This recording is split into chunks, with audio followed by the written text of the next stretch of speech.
Good evening, everyone. Welcome to another edition of Westlake High School football on AM 1300 The Zone. I'm Mark Honig, joined by Steve Foster, and we have a good one for you tonight. The Chaparrals 5-3 overall. They are 4-1 in District 25-5A, coming off that loss to Hayes, while the Austin High Maroons 4-4 overall. They are 3-2 in district play. It's got all the makings of a great game, a backyard brawl, neighborhood rivals on Halloween, a must-win game for both teams.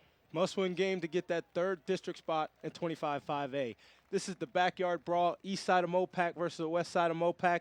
We're all looking for a great game on Halloween. We have the matchup of speed and power versus awesome speed and power. Speed and power with the Austin Maroons coming in this actually running back Simmons and wide receiver Fred Strong.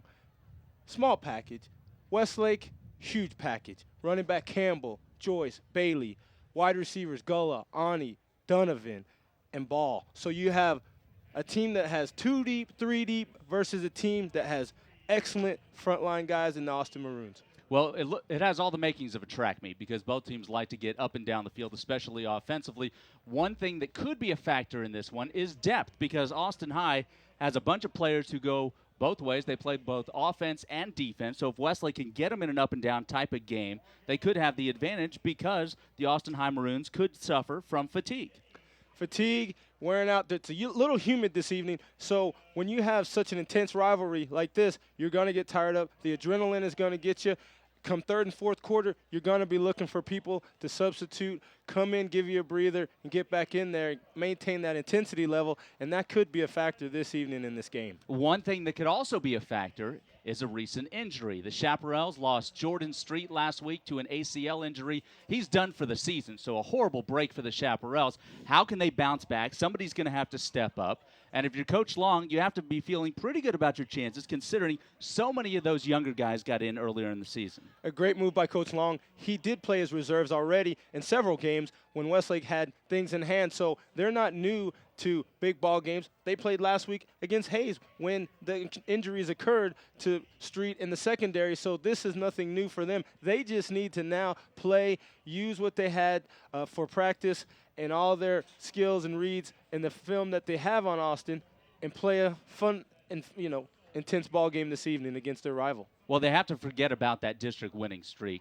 It's over. Don't even worry about that. Now they have to worry about the playoffs because the Chaparrals take on San Marcos next week. They're undefeated in district play. Austin High is 3-2. They have Seguin next week. So tonight's a must-win situation. If they want to get in the playoffs, both teams, they have to win tonight. Whoever wins, more than likely going to the postseason. Whoever loses is going home. That's absolutely right. The numbers don't lie. Mathematically, you're not going to get a closer situation than you have tonight with a neighborhood brawl, meaning one stays and one effectively goes home. And we heard that from one of the Austin High coaches already this evening visiting on the field. Well, it should be a good one for you this evening. We hope you enjoyed the broadcast. Special thanks to the Westlake Visual Arts team and the Fine Arts Department for their work throughout the season. It's Westlake and it's Austin High. Two rivals going at it. Enjoy the broadcast.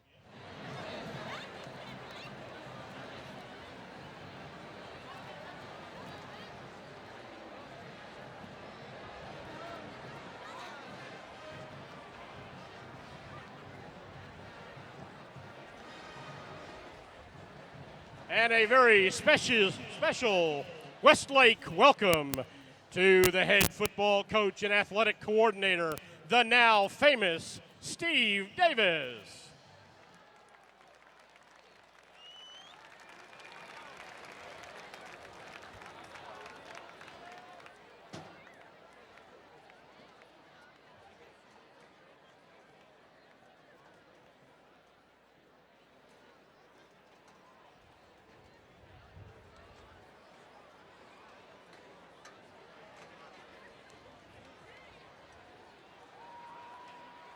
And to set the mood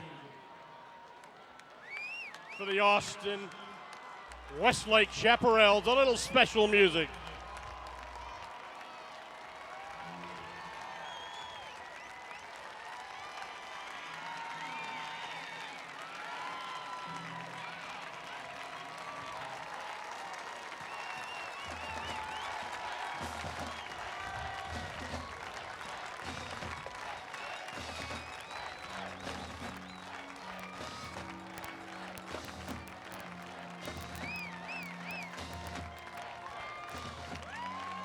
Make some noise. And now, the one, the only, Westlake High School.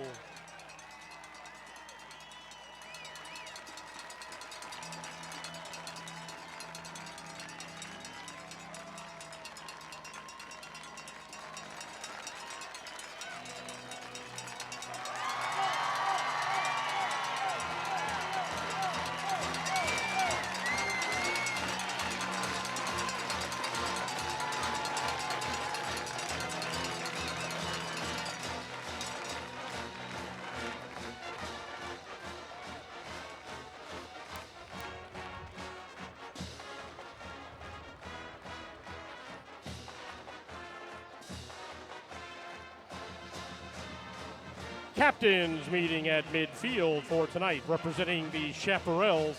Number 10, Mark Oliver. Number 27, Yogi Yokovitis. Number 62, Donnie Dillard. And number 32, Tyler Campbell. For the Austin High Maroons,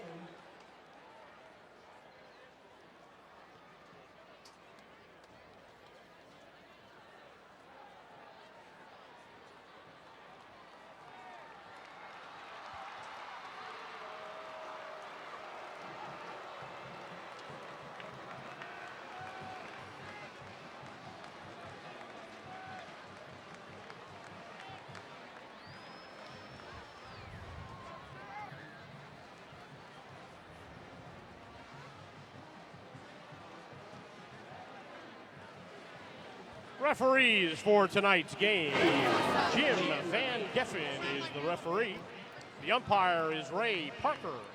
The linesman is Andy Pena. The line judge is Brian Burkhart. The back judge is Brian Ernest. The timer is Charles Harrison, and they come from the Austin football chapter of the Texas Association of Sports Officials.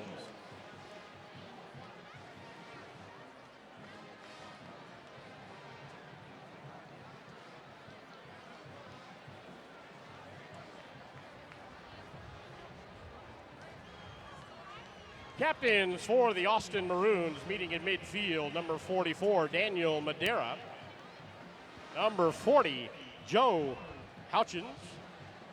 Number 20, Clay Kelly. And number 11, Hayes McEachern.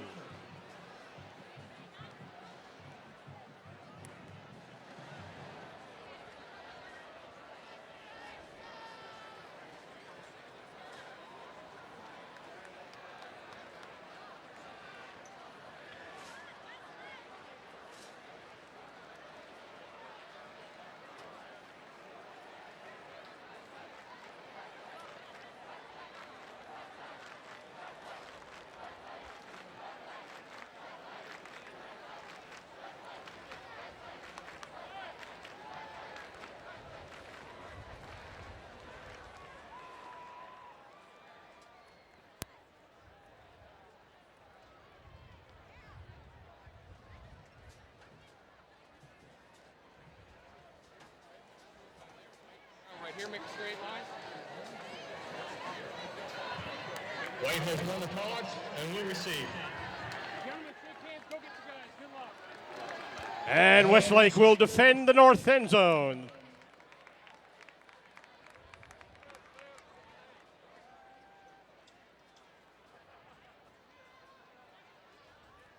And now, if you'll please rise for the national anthem. And as the national anthem is being played, we'd like all Westlake fans to remember David Bernstein, a Westlake High School student from 1985 to 1995 in the Eanes School District, who was killed in Iraq last week.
And our special thanks to the members of the American Sign Language Association, Sarah French, Margaret Baldwin, Lacey Peliquin, and Michelle Dyer.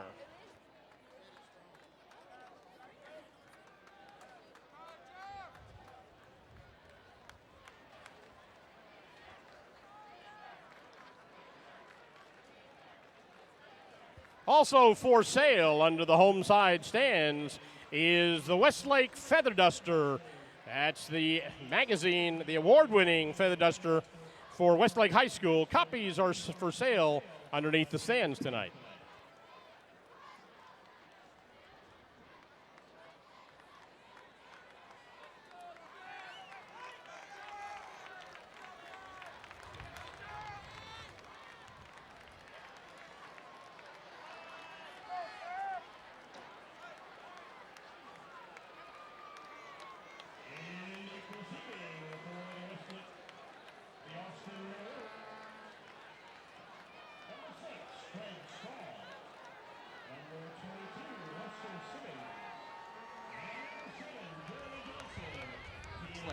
Red jerseys with white numerals, silver helmets with the red W, and silver pants trimmed with navy and white. As for the Austin High Maroons, white jerseys with maroon numerals and white pants trimmed with maroon. They, of course, have the maroon helmets. 11 times Austin High has faced the Westlake Chaparrals, and they are 0-11. The kickoff is pretty deep and strong, unable to field it. It goes into the end zone, and Austin High will start at their own 20-yard line to begin this one. Once again, recap these keys real quick for the Austin High Maroons. Austin High needs to stop the Westlake running game, force turnovers, and eliminate the big play of the Westlake Chaparrals. However, on the flip side, you're going to see Fred Strong, Lester Simmons, and Hayes McEachern, the big three for the Austin High Maroons, really try to fire this offense up and put a lot of points on the scoreboard tonight, Mark. Hayes McEachern comes to the line of scrimmage, the signal play caller. It's the 20-yard line as the fullback Kelly goes in motion, toss left, it's Simmons, starts left, cuts it back right, and he is wrapped up by Yokobitis and Becker. The Austin High Maroons, their offensive line from left to right, Michael Cochran, the junior, Ranshad Wilson, the senior, Gabe Hodges, the center, Matt Burka, the right guard, and the right tackle is Brad Moore. We'll see Brian Saucedo and Lane Kazmierski at the tight end position. Fred Strong is the all-everything wide receiver backed up by Dante Melendez. And Lester Simmons, 103 carries, 1,032 yards, and 11 touchdowns, is in the backfield. Now 4 wide receivers, make that 5 wide receivers. 4 of them to the right of the quarterback McEachern, who quickly passes it out for Simmons, breaking a tackle, picks up 2, and then is drilled. But there is a flag down on the play, and it was Grant Ballou and Yogi Yokobitis converging on the tackle. The Westlake Chaparral defense, 5-2 look. John Clay, Andrew Stevens, and Kevin Becker. The front 3 guys, the outside linebackers, Zach Coppinger and Kalen Shear. Yokobitis and Donnie Dillard are the linebackers, the inside guys, and the secondary. Defense, 5-yard penalty. Repeat, second down. Well, there's our referee, Jim Van Geffen. You heard the call there. Jordan Street done for the season, so David Osborne gets the start at the halfback position in the secondary. Grant Ballou, Steven Jackson, and Landry Clark round out the secondary. So second down, and about 4 yards to go for the Austin High Maroons. As we played exactly 1 minute here at Chaparral Stadium, and we are scoreless. Big game, playoff spot on the line. McEachern in the shotgun as Simmons goes in motion. Down the line option, late toss to Simmons. He's in jail, dancing at the 20, spinning forward to the 22, and hammered for a loss of about 3 yards on the play. Good defense there by the Chaparrals. Andrew Stevens leading the charge, and Donnie Dillard was out there as well. So 3rd and long coming up for the Austin High Maroons. What have you seen out of their offense? Not much out of Austin High Maroons, except a lot of different formations trying to get Westlake to move around and shift their defense. But the Westlake Chaparrals coming out with a lot of enthusiasm, high energy, and containing Lester Simmons. 3rd down, 8 yards to go for the Austin High Maroons. 90 seconds gone by, no score from Chaparral Stadium in West Austin. McEachern directly under center, tight end to his right. I formation, down the line option. McEachern looking to toss. Nobody's there. Instead, he'll get back to the line of scrimmage, and he's popped by Steven Jackson, Yogi Yokobitis. Osborne was there, and leading the charge is the weak side linebacker, Donnie Dillard. So The Austin High Maroons win the toss. They elect to receive, and they go 3 and out, and they will punt it to the Chaparrals. Noticing what Coach Long said earlier when we talked to him in the week, Mark, Lester Simmons didn't get loose this time on their first possession to score a touchdown. The Westlake Chaparrals defense did a great job of containing him and forcing the punt here from their own 23. It's Eric Lawrence, the punter, and he gets his right foot into it. It's a low-line driver. Gulla's got it and has Landry Clark as a blocker in front of him across the midfield stripe and wrapped up at the 46-yard line of the Austin High Maroons. A 36-yard punt and a 7-yard return as Hutchins there for the tackle. So here come the Westlake Chaparrals. On the season, 5-3, 4-1 in District 25-5A, coming off a loss to Hayes last week, down at Hayes, 21-19. Mark Oliver, the senior quarterback, 75 completions out of 146 pass attempts for 1,363 yards, completing 51% of his passes. And Tyler Campbell in the backfield next to him to his right. Oliver's in the shotgun. Awney goes in motion to the right. Play clock winding down. They hand the ball off to Campbell on the draw. Big room at the 40. Stiff arms a man at the 35 and slung out of bounds at the 32-yard line. Dante Melendez brings him down. It's a first down and a gain of about 13 yards for Tyler Campbell. Westlake starting out with a spread offense, putting Koyani, a most dangerous receiver, in motion from left to right, spreading out Austin High and then coming back left with a little quick misdirection to Tyler Campbell, who picks up more than the first down, used a good stiff arm and gets upfield. Now it's Oliver in the shotgun.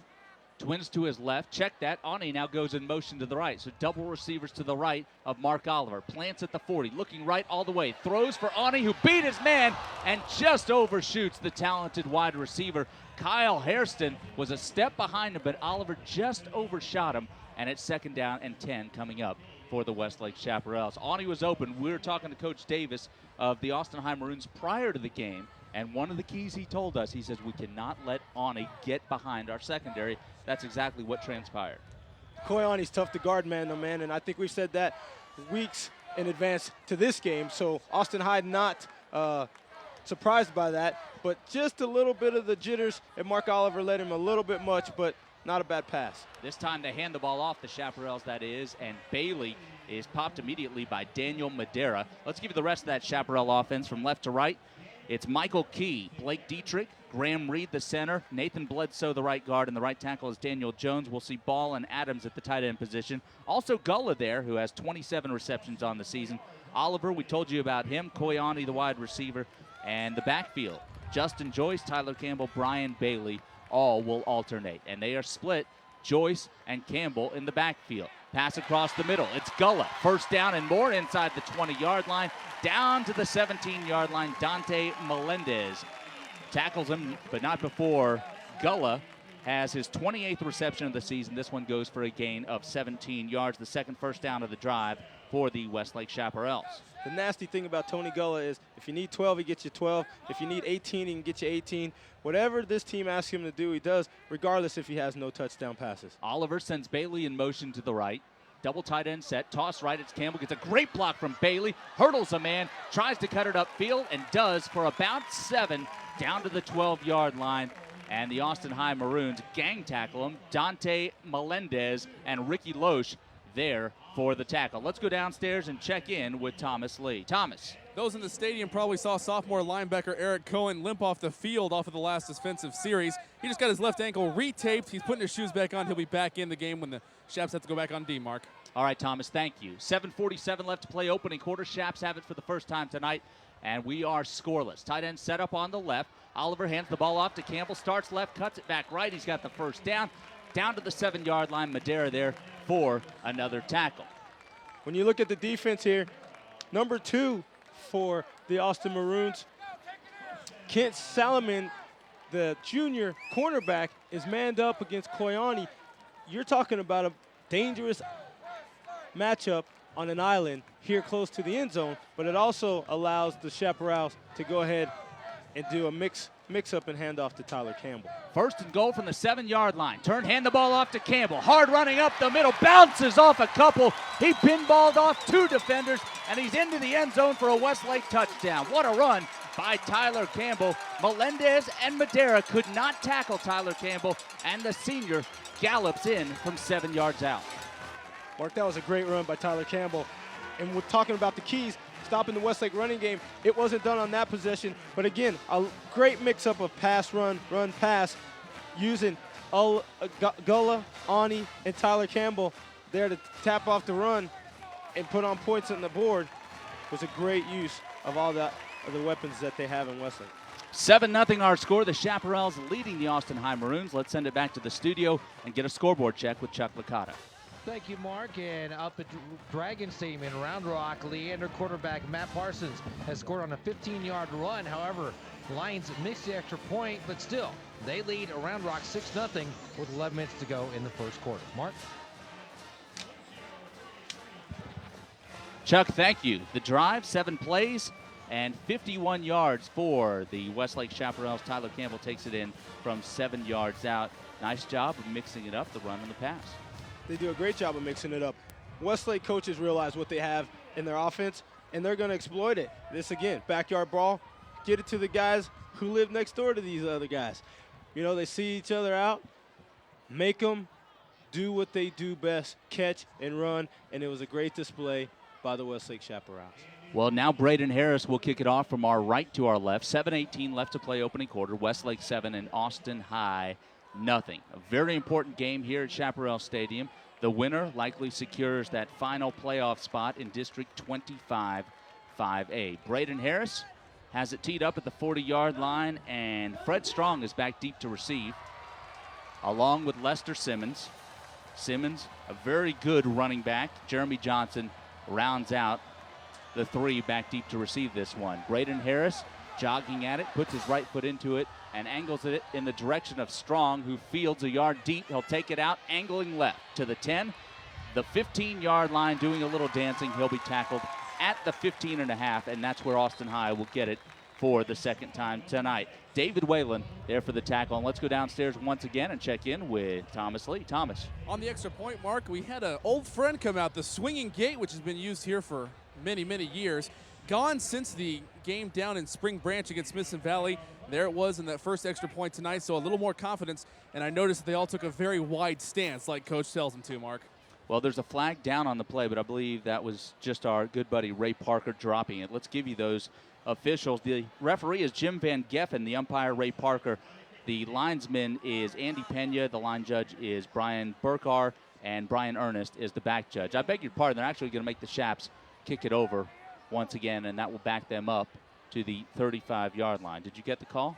I didn't understand the call because I believe he kicked off from the 35 originally, so it just seems like a re-kick, but no yardage marked off. Well, they had it. They had it at the 40-yard line when they teed it up the last time. So maybe they got away with one there. 7-0 our score, 7:13 left to play. Opening quarter, Westlake with the lead. Now the kickoff, and Fred Strong has it at the 5. Now the 10. Last time he got to the 15. He's already there now, laterally across the 15. And this time he makes up one more yard to the 16-yard line.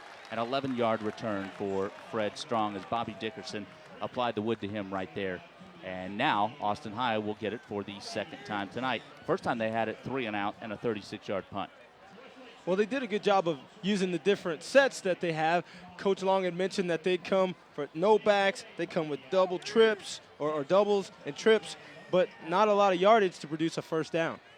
Bobby Dickerson is out there in place of Landry Clark right now, playing defense for the Chaparrals. It's a handoff. Simmons doing a little zigzagging, and he really took a shot there, but picks up 2 yards to the, or maybe close to 3 yards as Yogi Yokubaitis really hit him, and a short pickup on first down. It's 2nd and 7 coming up as we're inside 7 minutes to play in the opening quarter. Westlake 7 and Austin High nothing. The numbers on Lester Simmons: 103 carries, 1,032 yards compared to Tyler Campbell, and Campbell on the season with 1,027 yards. McEachern passes. It's Strong who's got it close to another first down. Steven Jackson wraps him up right at the sticks.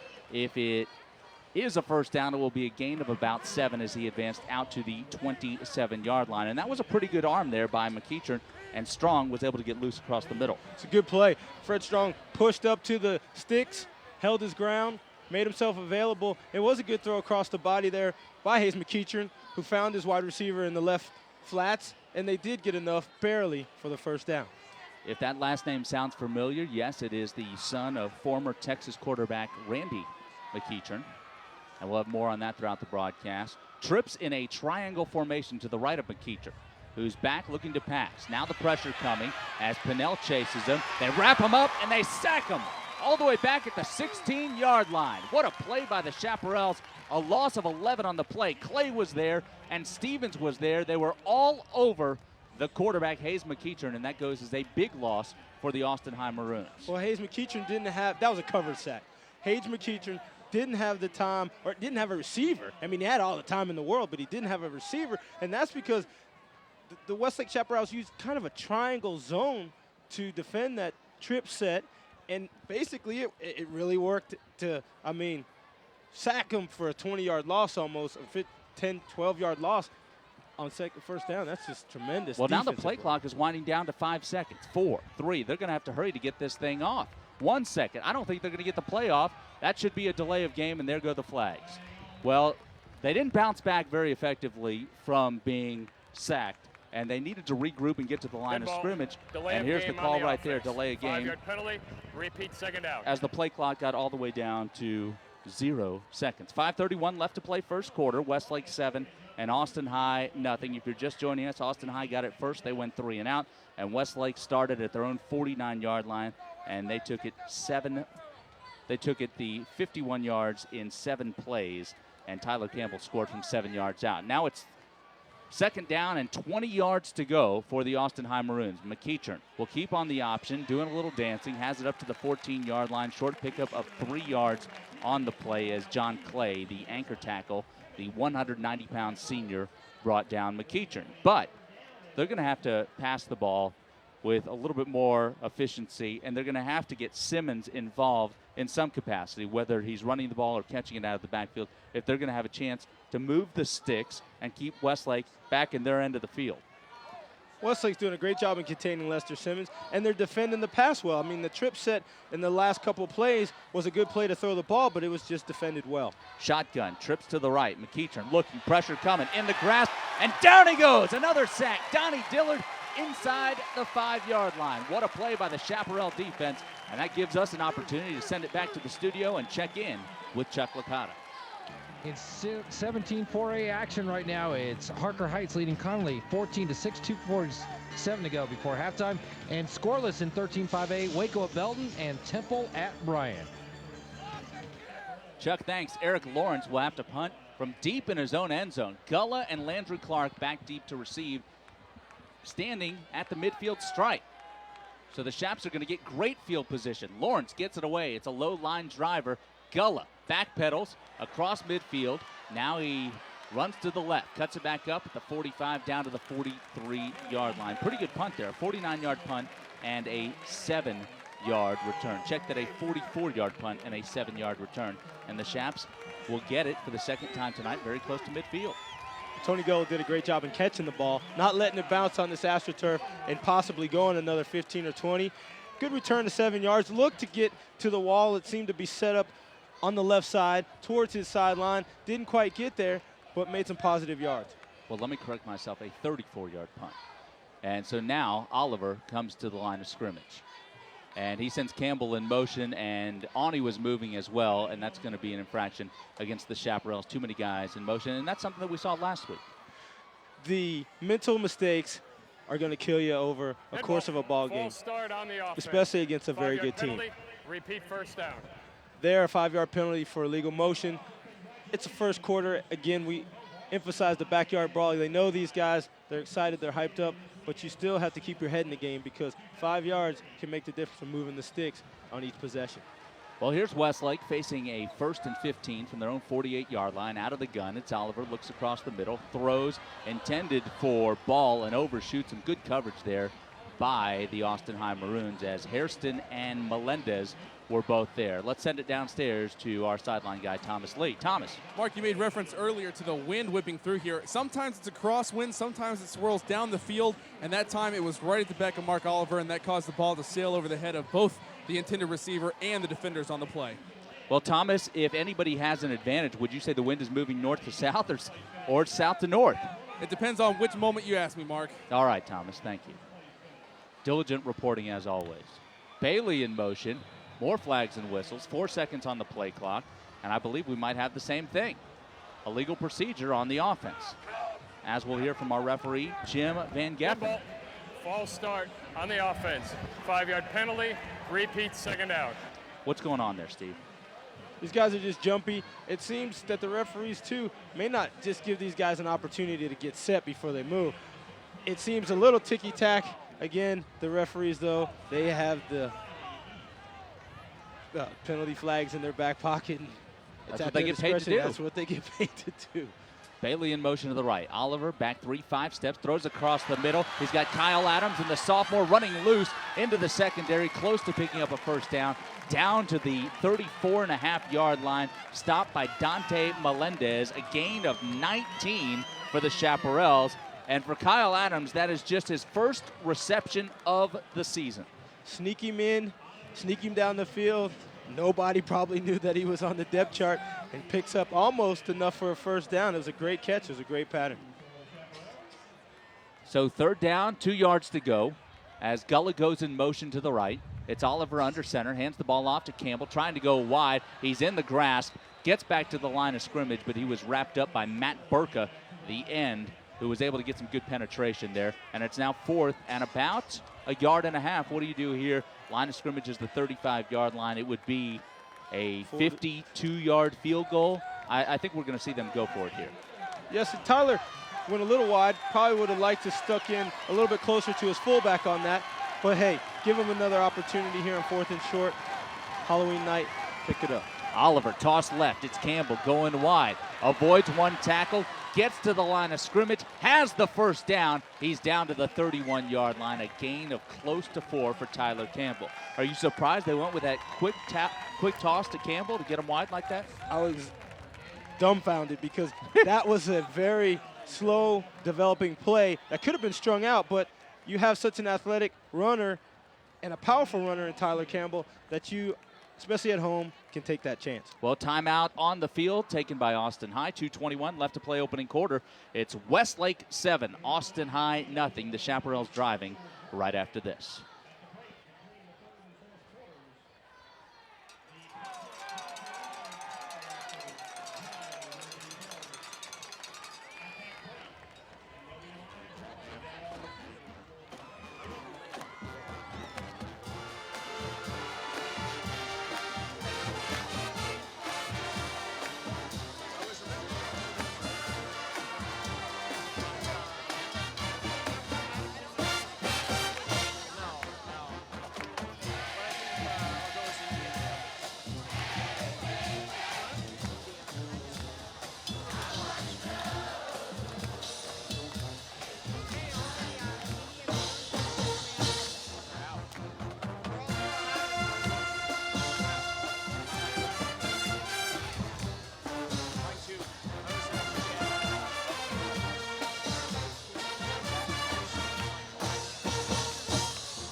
Left of Oliver, looking for Gullah, fits it in there nicely, but Gullah can't make the catch. He was trying to split 2 defenders in Salmonen and Melendez, and Gullah was right there, but the ball was a little bit off target, and it falls harmlessly to the ground. 2nd and 10 coming up for the Chaps. It's a good play call, though, because it makes that defense respect that play. Tony Gullah, Koyani, you got 2 guys on either side of the formation that can receive well deep threats. It's Drew Donovan, flank to the right, Ani to the left, handoff up the middle, the quick hitter to Brian Bailey. He's got 3, maybe 4 yards inside the 30, down to the 29, maybe the 28-yard line. And 3rd down coming up for the Chaps as Daniel Madera, the linebacker, makes the stop. 2 minutes to go, first quarter. Westlake driving with a 7-0 lead, but now they are closer to field goal range, especially Braden Harris. He had a 42-yarder and a 45-yarder last week against Hayes. Exactly. Austin Maroons playing good defense, though. They're containing Westlake right now, so we'll see what happens. Bailey in motion to the right, joining Awney back to passes Oliver. Pressure up the middle, and down he goes. Madero with the sack on Mark Oliver. The first sack of the night for the Austin High Maroons, a loss of 7 on the play, and now the Chaparrals may be out of field goal distance. They may just want to go for it because it may be tough to get a pooch kick here. You have that wind. We don't know which way it's blowing, north to south, south to north. So, you know, it may be a field goal time, it may be a punt time, but they're going to have to take that wind into account when they kick this ball either way. Well, the Austin High Maroons have not had good field position in this one. They've had it at their own 20 and their own 15-yard line, while Westlake has had it at their own 49 and the Austin High 43, and the Chaps have 7 points to show for it, scoring on their opening drive. Here's the punt now, and no one back deep to receive as Harris will try to angle this thing on the coffin corner. He's got his guys down there, and it bounces laterally to the left and out of bounds at the 2-yard line, a 32-yard punt, and that was a beauty for Braden Harris to pin the Austin High Maroons back at their own 2-yard line. He didn't even need the coverage. That ball hit about the 7 and kind of zoomed over to the left with a nice AstroTurf bounce. And the coverage was there to even down the ball inside the 5, but the ball went out of bounds. Don't even need to have your guys going down. But Koyani and the rest of the crew were there to make the catch. First quarter winding down, just 44 seconds remaining in the first, and Westlake in front of Austin High, 7-0. And now the Maroons out there, 98 yards away from pay dirt. Hand off to Simmons up the middle. He was drilled at left guard by Donnie Dillard. Jokovitis was right there in the vicinity. Let's send it back to the studio and check in with Chuck Licata. Thank you, Mark. Leander piling it on Round Rock early. Mike Kern, 85-yard touchdown run. Leander scores a 2-point conversion. So 6:58 to go in the first quarter at Dragon Stadium. It's 14-0 Leander. Mark? Here at 7-0, first quarter winding down, just 17 seconds remaining. 2nd and 8 yards to go as Kelly goes in motion to the left. That's going to be a legal procedure. Too many guys in motion as Jared Boyd, the right guard, a little too eager for this 2nd and 8 play. Dead ball. And Ball here's start our on the referee. offense. Half the distance to the goal. Repeat 2nd down. 11 seconds remaining in the first quarter. 7-0 Westlake, and Austin High facing a 2nd and long. I believe the penalty was declined. Oh, that's the end of the first quarter. I beg your pardon. We're going to get it straight. It was half the distance to the goal line. That's the end of the first quarter. Westlake 7 and the Austin High Maroons 0. And you're listening to Westlake football on 1300 The Zone.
Stadium. It's a toss left. It's Simmons looking for a hole.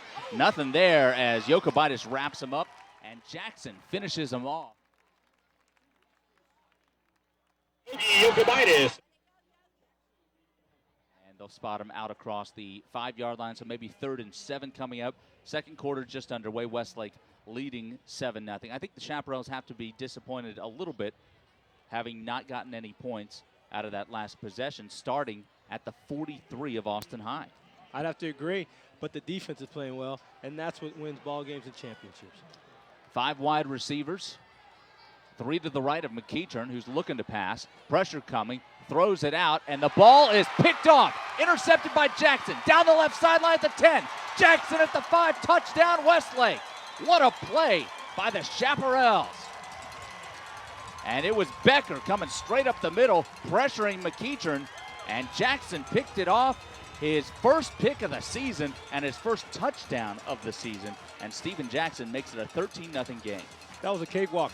He had great coverage. He looks for the ball, turns around, makes a catch, and he has a brigade of defenders who now become blockers. Yep. Walks in from about 20-some yards out. Lichtig will hold. Harris will kick. And the Chaps will try to make it a 14-0 game, as that is a costly turnover for the Austin High Maroons. Snap is down. Here's the kick from Harris. It is up, and it is through. Not even a minute gone by in the second quarter, and the Westlake Chaparrals make it a 14-0 game. Westlake football continues in a moment.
A 25-yard interception returned by Steven Jackson into the end zone. Makes it a 14-0 lead for the Westlake Chaparrals. They will now kick it off from our left to our right. And Austin High's got some work to do to catch up. I'm surprised. They're making good play calls, but the execution either is really good by the Westlake Chaparrals defense, or the Austin Maroons are going to have to step it up here when they get the ball and receive it here. Well, they're not going to receive this kickoff because it sails over the head of Fred Strong, and Braden Harris really got his foot into that thing and just launched it out of the south end zone. So the Austin High Maroons take over at their own 20-yard line. How about the field position here? This is the fourth time they've had it in this football game. 11-11 left to play in the first half. They started at their own 20. They went 3 and out. Started at their own 15, had to punt. They started at their own 2. And the interception by Jackson for the 25-yard touchdown, and now at their own 20-yard line. So field position has not been very kind to the Maroons.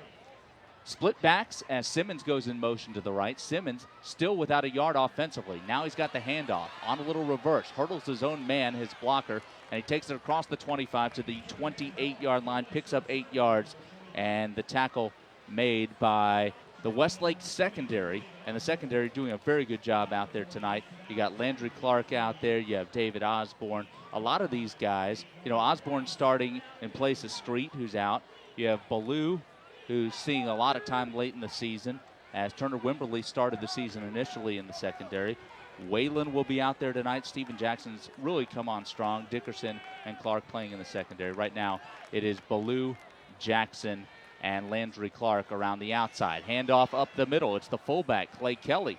His first carry of the night, it goes for a first down, gain of 7, up to the 35.5-yard line. Landry Clark brings him down. 90 seconds into the second quarter.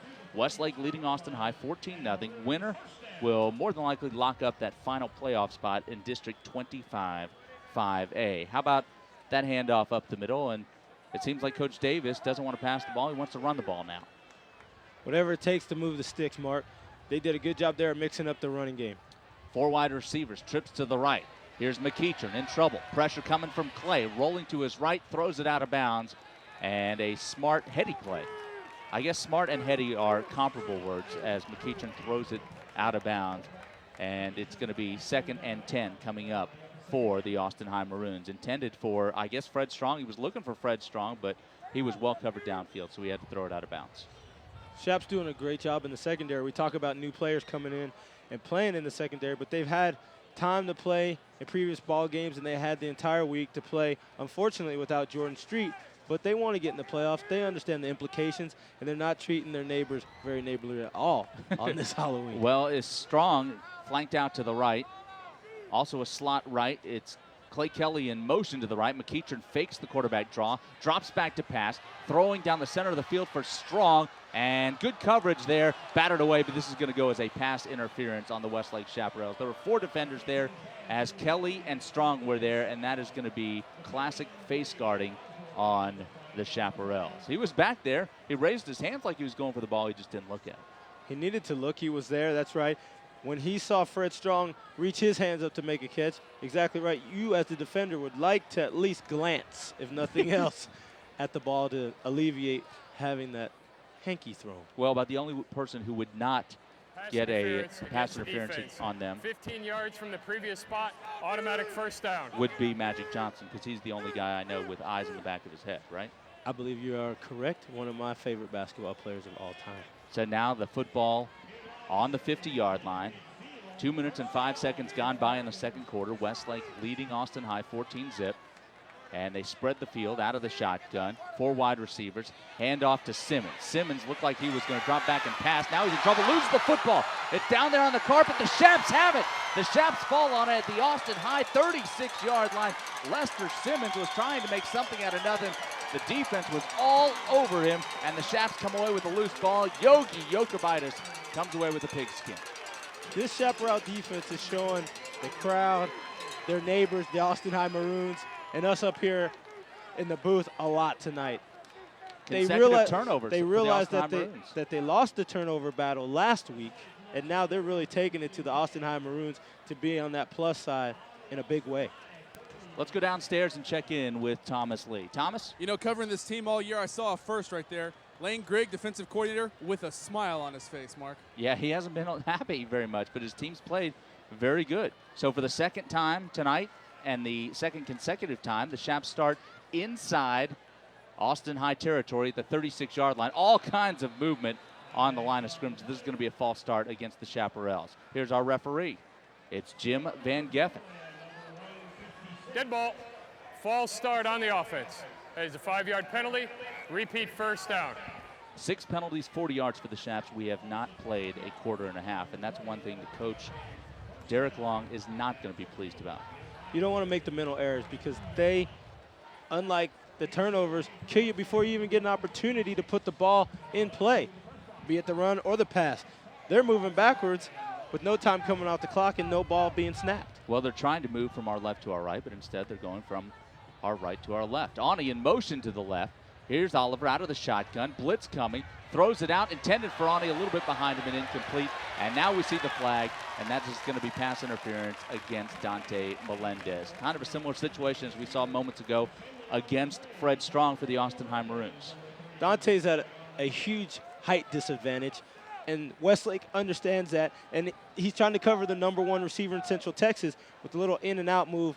He's going to be in trouble all night. Once again, our referee, Jim Van Geffen. Well, first he's going to march this thing off, and now he'll tell us about it. Pass interference against the defense. That is a spot foul. First down. So the Chaps get a first down on this drive. This is only the 3rd possession of the night for the Westlake Chaparrals. And they lead 14-zip with 9:36 left to play in the second quarter. Their defense is doing the huge damage this evening, which is a great thing because the offense will definitely catch up. Tight end set up on the right. Now it is Joyce in motion out of the backfield. Hand the ball off to Campbell on a very slow developing run up the middle and a gain of 2 on the play. And that was, it looked to me, at least from my vantage point, like there was a little confusion there between Oliver and Campbell, maybe not sure which side of Oliver Campbell was supposed to take the handoff. Sometimes the quarterback also, you're supposed to reverse out. Sometimes you just straight to the side that you're going to hand off. And when you do a lot of things like Westlake does, sometimes you may reverse out when you need the straight handoff, or you straight hand off when you're supposed to reverse out, and the spacing gets too tight. Well, he still picked up a yard. So second down, 9 yards to go. Gulla in motion to the left. Toss left. Joyce will block for Campbell, who goes wide. Cuts it upfield, close to a first down. Hard running by Campbell. He's got 8 or 9 yards down there inside the 20-yard line, close to the sticks, and Dante Melendez makes another tackle. And when guys in your secondary are making the majority of your tackles, that is not a good sign for Steve Davis and the Austin High Maroons. That means your front 7, your linemen and your linebackers, aren't having any opportunities to come up and stop people with 2 to 3 yard gains or minus yard gains. So you're right. that means the offense is making good progress. Well, they actually marked him down just inside the 20, so it's 3rd and 2. Hand the ball off to Campbell in jail, and forward progress will get him inside the 20-yard line. Again, back to the line of scrimmage as Billy Aguero, the senior, wrapped him up, and that time he got the handoff trying to go in between the tackles, and there was nowhere to go. There was no hole, and the Austin High Maroons did their job scouting that play because they knew exactly what was coming, and they filled the holes, and Campbell had nowhere to go. Shot the gaps right on the snap of the ball, which makes it difficult even when you have a lead blocker because he's blocking the Austin High defense back in the backfield. Lichtig will hold. It is a 35-yard attempt. Braden Harris approaches the ball, gets his foot into it, has plenty of distance, and the field goal from Braden Harris is good. The Westlake Chaparrals tack on a field goal. It's now 17-0 in favor of the home team, the Westlake Chaps, with 7:34 left to play in the second quarter, and Westlake football continues in a moment.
Braden Harris tacks on a 35-yard field goal, and the Chaps extend their lead to 17 points, 17-0. With 7:34 left to play in the second quarter, and the Austin High Maroons will get it once again. And it is Jeremy Johnson taking this kickoff out, and he gets close to the 18-yard line, and he really took a shot there. And once again, the Austin High Maroons will start inside their own 20-yard line as William Ball applied the hit there. Crowd liked it. Crowd loved it. It's a home game for Westlake Chaparrals, and the Austin High Maroons haven't started at the 20 or past the 20. Well, they haven't started at the 20, but one time. 80-plus yards to just get a score.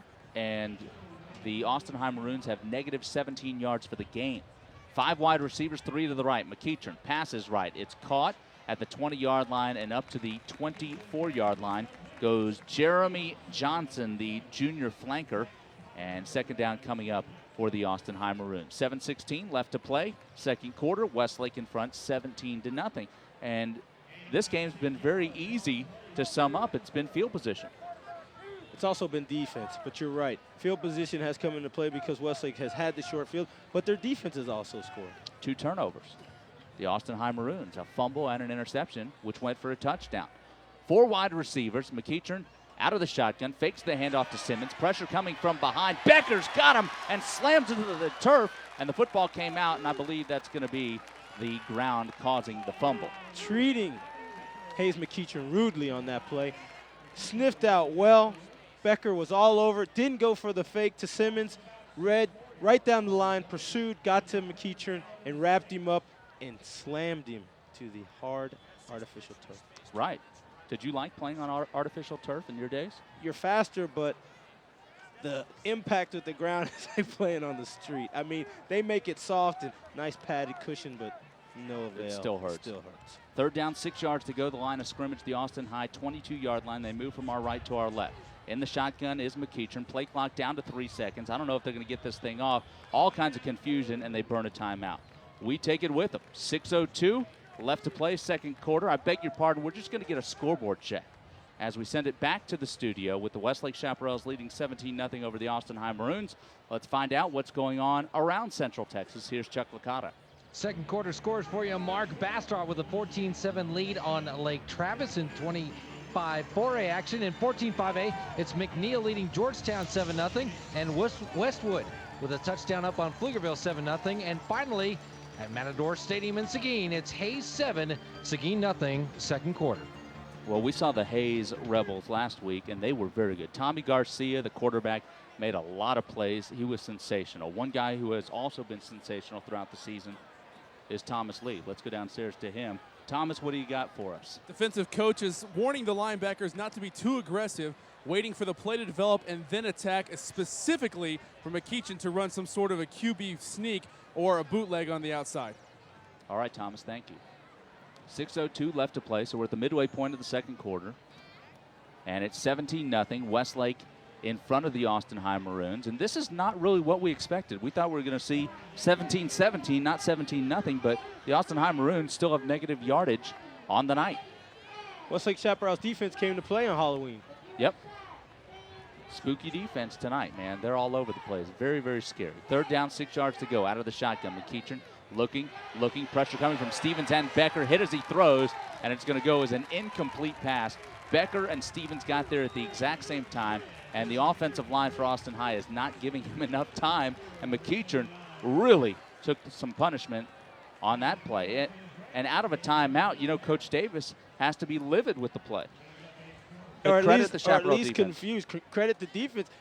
And Hayes McEachin's rolling out to try to throw the pass. It's not like he's standing around in his own backfield looking for a receiver. He's doing it on the move. And the line play of the Westlake Chaparrals is catching up to him. Eric Lawrence is the punter. No pressure at all. He gets this thing away. And it's going in the direction of Gullah, but the Chaps will move out of the way. It will take a maroon bounce and then a lateral one to the left, another maroon bounce. They'll kill it dead at the 35-yard line. So here come the Westlake Chaparrals with by far their worst field position of the night at their own 35-yard line. How's that? Well, maybe they'll get the notion to get the ball downfield. Last time they tried Koyani, they had a 15-yard penalty or spot foul and picked up a first down with the pass interference. So maybe they try to stretch the Austin High Maroons and get Mark Oliver and his dangerous wide receivers on track by just airing it out, knowing that the defense is playing well and holding Austin High to effectively no yardage on offense. Well, a 53-yard punt, and the Chaps take over. Football on the left hash mark. Oliver drops back, hands it off to Campbell on the draw. Nowhere to go, trapped behind the line of scrimmage, and that's going to go as a 7-yard loss. The football came out, and I believe the Chaps have fallen on it. And there is a penalty flag down there on the field. Well, that time, Campbell on a slow developing play. Check that. They picked up the flag, and now the line of scrimmage will be the 25-yard line. And it was Daniel Jones who recovered that loose ball, and now the Chaps facing a second down and 20 yards to go. They need the 45-yard line, and the line of scrimmage is the 25-yard line. Here's Oliver under center. Gullah goes in motion, pats Oliver on the behind. Toss right, it's Campbell trying to go wide. The Maroons string him out, and then Campbell cuts up the sideline, hurdles a man. He's out over the 40 to the 42-yard line. What a run by Campbell, as the Maroons thought he was going to step out of bounds, but he said instead he felt like tiptoeing the sidelines and picking up an additional 15 yards. Seemed like he knew he needed to pick up 20 yards.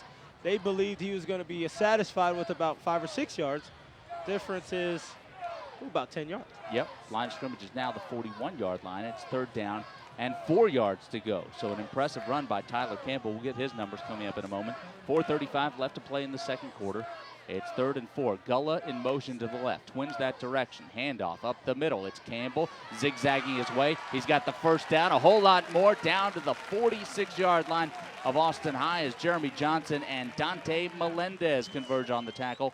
Pair of juniors wrapping up the senior Tyler Campbell. And that was an impressive run by the senior. It was a misdirection, but it was also quick hitting. It didn't take long to develop, so it gave Tyler an opportunity to use his athleticism once he got to the line to make a cut to the right, find a hole, got a great block there downfield by his tight end, and just ran the daylight. Gullah in motion to the left. 11 carries, 67 yards for Campbell. And now Oliver out of the play action, throws across the middle, and Awney unable to hang on at the 20-yard line. Dante Melendez was there on the coverage, but that's one that we usually see Koyani haul in. You do. It seemed like he was going to go with the highly athletic move, catch it, and keep running. He could have laid out or stopped and cradled that ball and would have been down by his own contact at the 25, but he wanted it all. And you can see that. Made a good adjustment, but it just came off the knee as he was running to try to get the ball. Second down, 10 yards to go. Football on the right hash mark from the Austin High 46-yard line. 17-0, Westlake with the lead, and they are moving the ball as Oliver throws across the middle of the ball, a little bit low and incomplete. Good pressure up the middle there by the Austin High Maroons as Billy Aguero was steaming forward, and the ball was intended for Koyani. So 2 consecutive incompletions. It's now 3rd and 10 as that incomplete pass stops the clock with 3:53 left to play in the second quarter. I like the play call. Get your big man, your number one receiver in Central Texas involved in the play calling. It's not going to be long before these guys are catching the ball and moving the chains through the air. 3rd and 10. Justin Joyce in motion to the left, and we should see a false start on this one. Oliver still back to pass, throws across the middle. Great catch by Gulla, and Gulla has the first down as Matt Burka wraps him up. But this thing is going to come back, I believe, because flags were all over the place. It looked like an obvious false start, but usually if there's a false start, they stop the play, and they could have hung, and I'm speaking of the officials, they could have hung Mark Oliver out to dry. He could have really gotten hurt on that play if some of his offensive linemen would have quit. Well, 2 things. He was smart enough to continue and not get hit. Here's our referee. The offense. 5-yard penalty. Repeat 3rd down. Or you look for the referee to blow the whistle to stop these hard-charging defensive linemen from coming upfield and having a quarterback take an unnecessary hit. 7 penalties, 45 yards for the Chaps. Let's go downstairs to Thomas Lee. From where they had spotted the ball at the end of that play, it was going to be about a yard short anyway, so this does give the Chaparrals another chance to convert this 3rd down, Mark. All right, Thomas. 3:35 left to play second quarter, 17-0 Westlake. 3rd and 15 from the Westlake 49-yard line. Oliver has Ani, one-on-one coverage, throws it and overshoots him, and the ball falls to the ground at the 20-yard line as Ani was covered very nicely on the play by the Austin High Maroons. Jeremy Johnson was there step for step with him. That was kind of surprising there because the ball was overthrown, but it looked like Koyani was expecting that football to be thrown somewhere else on the field. Or sooner, or not as far. It was a good call where he could only catch it. Here's Braden Harris's punt with 3:21 left to play in the second quarter, and Simmons bobbles it momentarily, picks it up. Osborne wraps him up and drops him at the 11-yard line, and that's where the Austin High Maroons will try to get some points on the board before going into the locker room. 3:12 left to play in the second quarter. Westlake in front, 17-0. Glad you're with us tonight here on AM 1300 The Zone. We invite you to join us tomorrow, bright and early. Pre-game show starts at 7 a.m. as the Longhorns look to beat up on the Nebraska Cornhuskers for the 5th time in 6 years. I think it's the 3rd time out of 4 times, not the 4th time out of 5 times. No, I'm pretty certain you're wrong. Texas has won 4 of the last 5 matchups against the Nebraska Cornhuskers. Just because you coach there doesn't mean that you can help the Cornhuskers tomorrow. Here's Simmons on a sweep to the right, and he has a chunk of yardage. Call it a gain of about 5 as Grant Ballou makes the tackle. Clock continues to move, inside 3 minutes to go. Now, you coached at Nebraska, and you're wearing your national championship ring here tonight that was given to you for being a graduate assistant while Tommy Frazier won a national championship for you. But what about your thoughts on this game tomorrow? Just like Westlake, check that. It's playing good defense. I think the Cornhuskers bring a great defensive effort into Austin tomorrow, and they should be on the winning side of the ball. Simmons with a hand up the middle, close to a first down. Andrew Stevens, the nose guard, with the tackle. Let's send it back to the studio, and once again, here's Chuck Licata. Leander with a 28-7 lead on Round Rock. Mike Kern of Leander with 3 touchdown runs in that game. In 13-5A, it's Waco 7, Belton 3 in the second. Also second quarter, Temple leads Bryan 14-3. Chuck Licata, thank you very much. It was a first down for the Austin High Maroons, and if I'm not mistaken, that is their second first down of the night. 4 wide receiver package. It's McEachern looking left. Well covered. Now looks to his right. Pressure coming from John Clay. McEachern still looking to pass. Clay grabs him and throws him to the ground. Right at the line of scrimmage. Good defensive play. It looked like McEachern was going to step out of bounds, but Clay was still coming strong, and you got to keep playing to the whistle. Westlake tonight is not like a State Farm defense because State Farm is like a good neighbor, and these guys are treating these guys bad, real bad. I mean, McKeecher's been on his head at least 2 or 3 times already in the first half, and I think the Westlake defense is just rearing back looking for more. That was a heck of a tackle by a guy who ran 20 yards to get to the quarterback initially. Well, let's send it downstairs to Thomas Lee as there's a timeout on the field. Thomas, what do you got? Grant Ballou came off the field on that possession. He's over in the trainer's table right now. They're looking at either his right shoulder or right elbow, something on his right arm. And as soon as I know more, Mark, I will let you know. All right, Thomas. Thank you. So injuries have not been very kind to the Chaparrals this season. They started with Jordan Street on the sidelines. And, you know, they got him back. Then he's injured. Justin Street gone for the season. Hamilton's been injured throughout the season. They've had a lot of injuries. But they're pitching a shutout. So that tells you that there is a little depth here, even with the young team that we knew was going to need experience on the onset of the season. But they're filling in and basically not missing a beat. You know, they have a couple of tough losses due to the Chaparrals, but it's not due to the guys that are coming in, filling in the gaps for this good team. All right, so here's Austin High with 1:58 left to play in the first half. McKeechan back to pass, pressure coming out the middle from Becker, and he is hit, and he is dropped back at the 20-yard line. Another sack for the Chaparrals. Their defense playing great tonight. Donnie Dillard got there and popped him, and now they're going to be forced to punt. The Chaps are going to get it back with time on the clock, leading 17-0. I'd look again for the big pass attack. Try to get the ball downfield. Why not? Get Koyani and Tony into the game. You got basically your classic 2-minute drill. They'll get the ball with about 1:40 to go. It should be fairly decent field position if the ball doesn't hit and roll on this AstroTurf field. Well, the Westlake Chaparrals burned a timeout because they want all kinds of time left in this one because, you know, they want a chance to get some points on the board. How would you assess so far in the first half the performance of the Westlake offense? The offense, hit or miss. They got the first touchdown, and everything was good. Tyler Campbell running.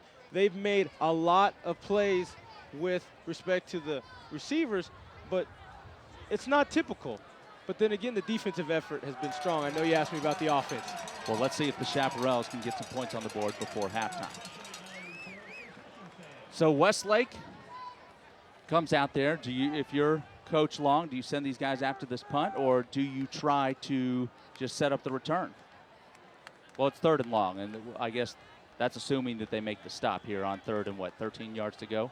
McKeechern in the shotgun, 5 wide receivers, trips right, 2 to the left. McKeechern on the quarterback keeper is tackled after a gain of 3. Kevin Becker playing his heart out there tonight. Now it's 4th down, and now the question that I posed prior to 3rd down. Do you send the guys or you set up the return? You set up the return.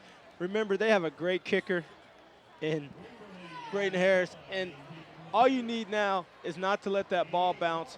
These guys have been doing well. You got good hands back with Tony Gullah, and you also are looking with Turner Wimbley. Just get the ball close to field goal range, if nothing else, and tack on another 3. That's 3 touchdowns that the Austin High Maroons would have to score just to make up that in the second Lawrence. half. His punt from his own 15-yard line, headed in the direction of Gullah, who bobbles it. It's loose on the turf, and there is a scrum, a pile up for it, and I believe the Austin High Maroons have recovered.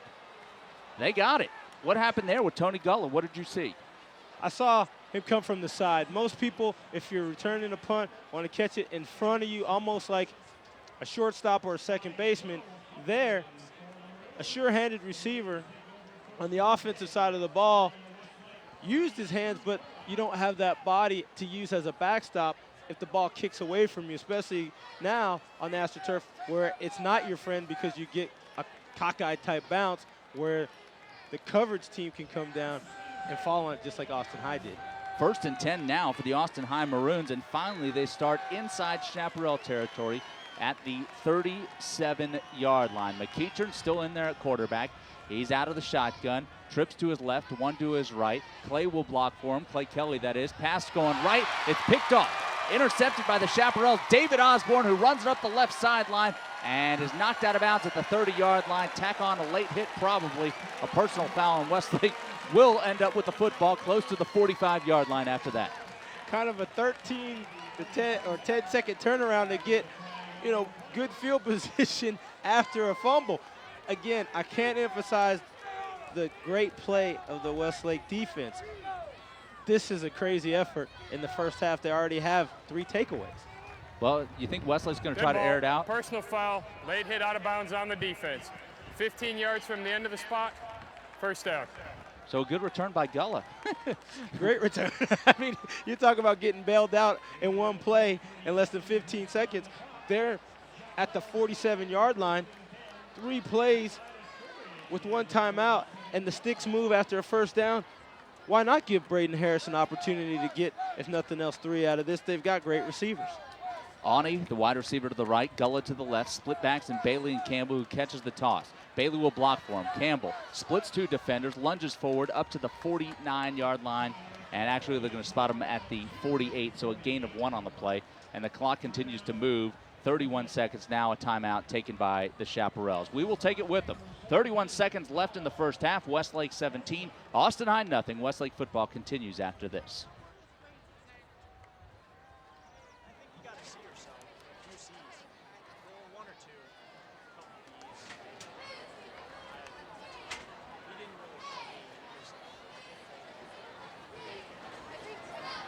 I don't know, it's really weird. Jack doesn't care about it. He doesn't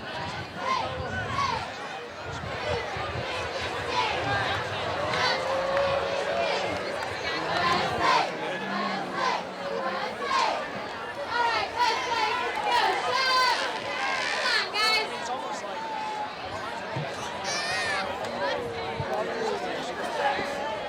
he was you. Thank you. Mr. Diggs!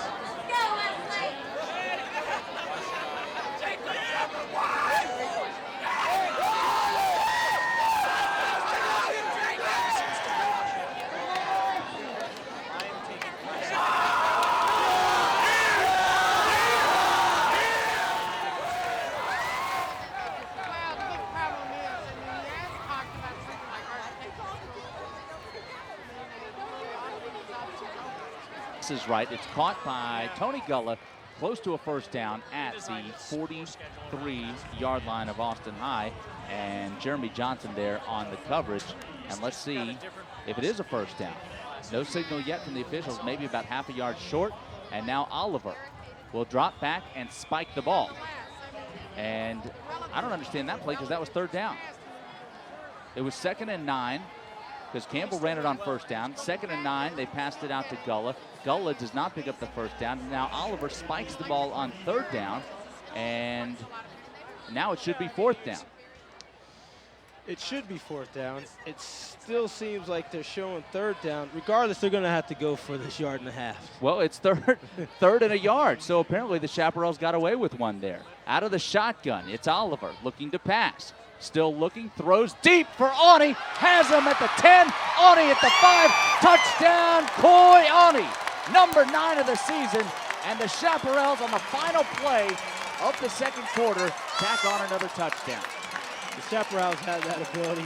We all know, we've seen it every game. Coy Awney down the field. For some reason, it seemed like they were playing a prevent zone, and they let somebody, anybody, but not the number 1 receiver in Central Texas, run a post right down the middle of the field at home for a 40-yard touchdown? 44-yard touchdown. Now the extra point. Shear will snap. Lichtig will hold. Here's Harris's extra point. It's up. It is perfect. And that is the end of the opening half. How about that? Well, the Chaps get a phantom extra down, and they take advantage of it. Well, we believed it was 4th down, so basically here it is. They get the first down and the touchdown on one play because, as you said, you believe that he spiked the ball on 3rd down, so this would have been the 4th down. All right, so Thomas Lee is with Westlake head coach Derek Long. Coach, first of all, let's start off talking about the defense and their job. 3 turnovers they've caused, and there's still 0 points on the board at halftime. I know you got to like that.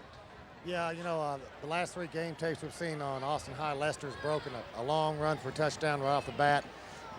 For them to have 0 points, real pleased with that. Defense has a lot of effort, been doing a lot of things right. Offense has made some good plays and some not so good plays. A good one to end the half there. Assess their performance thus far. We'll take that good one to end the half, and we'll work on those other things. But, that's good pass, good catch by Coy, And Mark, here at the end, you know, this wind's kind of swirling. I think it's causing problems with the passing game, but we'll see if we can get that worked out here at halftime. All right, Coach, good luck in the second half. Thanks, Tom. And Mark, Grant Ballou's going to be taken in on his right forearm, just in front of his elbow, where you have a massive muscle. That's where the pain is at. They can't figure out if anything's broken or not, and they're going to assess it and see if he can come back after halftime. All right, Thomas, thank you very much. 24-0 our score at the break. Field position, obviously, one of the keys in this one, and also turnovers. 3 turnovers by the Austin High Maroons, and all of them occurred deep inside their own territory. The Chaps take advantage of it, and we don't have to look very far to see an example of that. Koyani with a 44-yard touchdown reception, last play of the opening half, and the Chaps go in front 24-zip. That's going to make Coy feel great. Last week he had an opportunity. I'm sure he'd love to have it back. This week with another opportunity, he converts with not a lot of time on the clock. We're not sure if it was 3rd down or 4th down. Regardless, the Maroons let the #1 guy in Central Texas receiving wide open down the middle of the field. And Mark Oliver says, hey, thank you very much. I don't care if I have 3rd down, a lot of time, 4th down, 8 seconds to go. He's got a great target, and he runs in the end zone.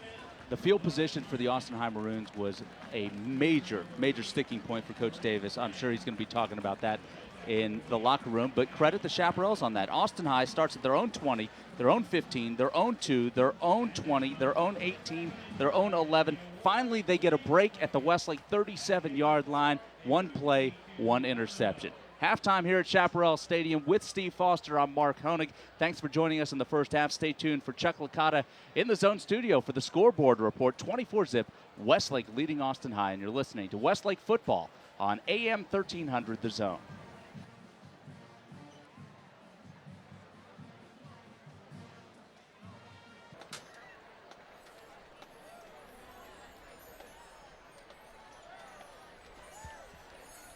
Ladies and gentlemen, welcome to tonight's halftime activities. The Westlake High School Fine Arts Department and the Eanes Independent School District is proud to present the Westlake Chaparral Marching Band.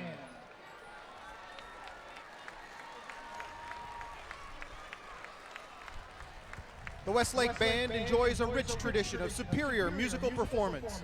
The band program has produced 88 Texas All-State musicians and has earned UIL sweepstakes 32 times in the last 33 years. The Wind Ensemble has performed twice at the prestigious Midwest Clinic in Chicago, and they're a 3-time Texas State Honor Band champion. The marching band placed 8th at the 2002 UIL State Marching Contest and has placed in the top 5 at Bands of America regional competitions in Arlington and San Antonio for 5 consecutive years. The marchers of the week are Melody Munoz and Carlos Bazan. The color guard performer of the week is Blanton Pullen. The section of the week is the percussion, with special recognition to the Parent Pit Crew. The Chaparral Band's 2003 program is entitled Roman Portraits, featuring the music of composer Ottorino Respighi. The Chaparral Band is under the field direction of drum majors Annie Schofield, Tiffany Ye, and Jason Weir. Tomorrow, the Chaparral Band will compete with 58 of the country's best marching bands in the Bands of America Super Regional at the Alamo Dome in San Antonio. Good luck, band. And now, the Westlake Chaparral Marching Band.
Ladies and gentlemen, the Chaparral Marching Band.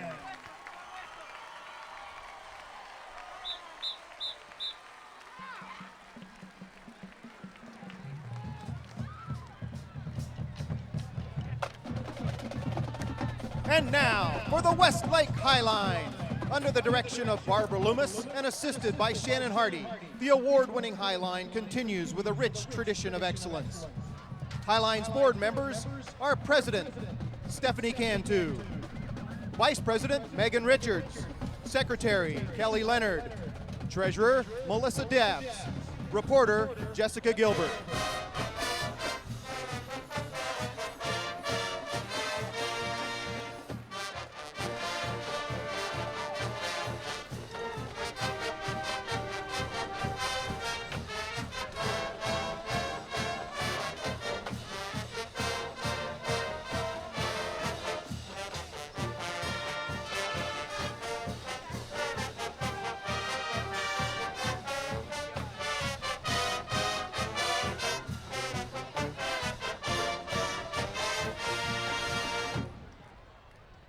The Highline officers are Second Lieutenant Jenny McCall, Second Lieutenant Jessica Bowman, Second Lieutenant Lauren Williams, First Lieutenant Hallie Buechler, Captain Lauren Turnbull. This week's Dancer of the Week is Celeste Weary. This week's Spirit Girl of the Week is Ashley Patterson. And before we proceed, I have a special announcement. Westlake Highline Director Barbara Loomis has recently announced her retirement this May, making tonight's performance her final halftime for a Westlake crowd. During her sophomore year at the University of Texas, Barbara helped judge and select the very first members of Highline. 2 years later, upon graduation, she became the Highline Director. She wants to thank all the Westlake fans for being so supportive of her and of the Highline program. She stated, and I quote, "Westlake has been an exceptional place to start a career and an exceptional place to be when it is time to retire. Thank you, Westlake, for 30 years of wonderful memories."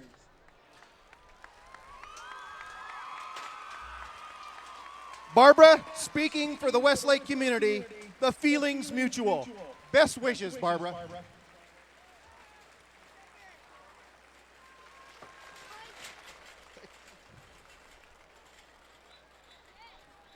This evening, the Highline will perform a fantastic routine to the Michael Jackson hit, Thriller.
The Westlake Highline and Chaparral Marching Band. Ladies and gentlemen, the Chaparral Marching Band and Highline. The band is under the direction of Gary Taylor, Glenn Fugit, Randall Brownlee, Chuck Fisher, with assistance from Kim Stringer, Rick Rodriguez, Lamar Burkhalter, Garrett Decker, Kelly Borland, Art Dennis, and Christy Wright. On behalf of all the senior parents for whom this is the last home game with students, thanks for the great memories.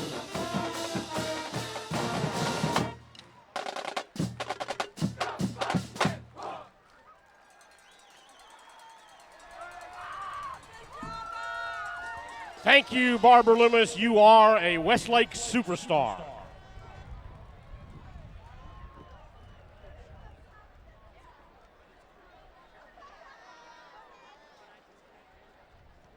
Directing your attention down to the 30-yard line, we just wanted to take one moment to welcome tonight Commissioner Gerald Doherty, Precinct 3 Commissioner for Travis County. We just want to say thanks for all that he's done for the Westlake community. He was personally in charge of seeing that the project of West Bank Drive was a successful effort before the school's opening, and we want to say thanks to all of his efforts and for his continued service to Travis County.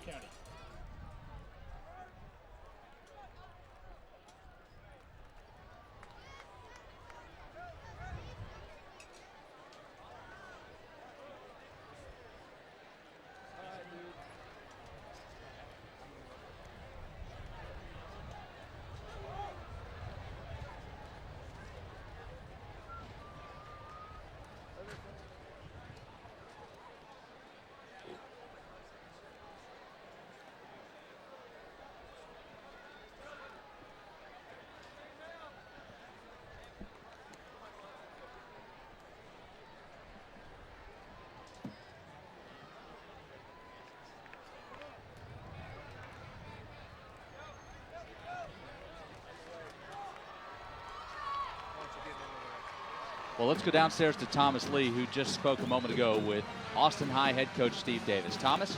Well, Mark, they tried to boil it down to simply what they can do to start changing the momentum.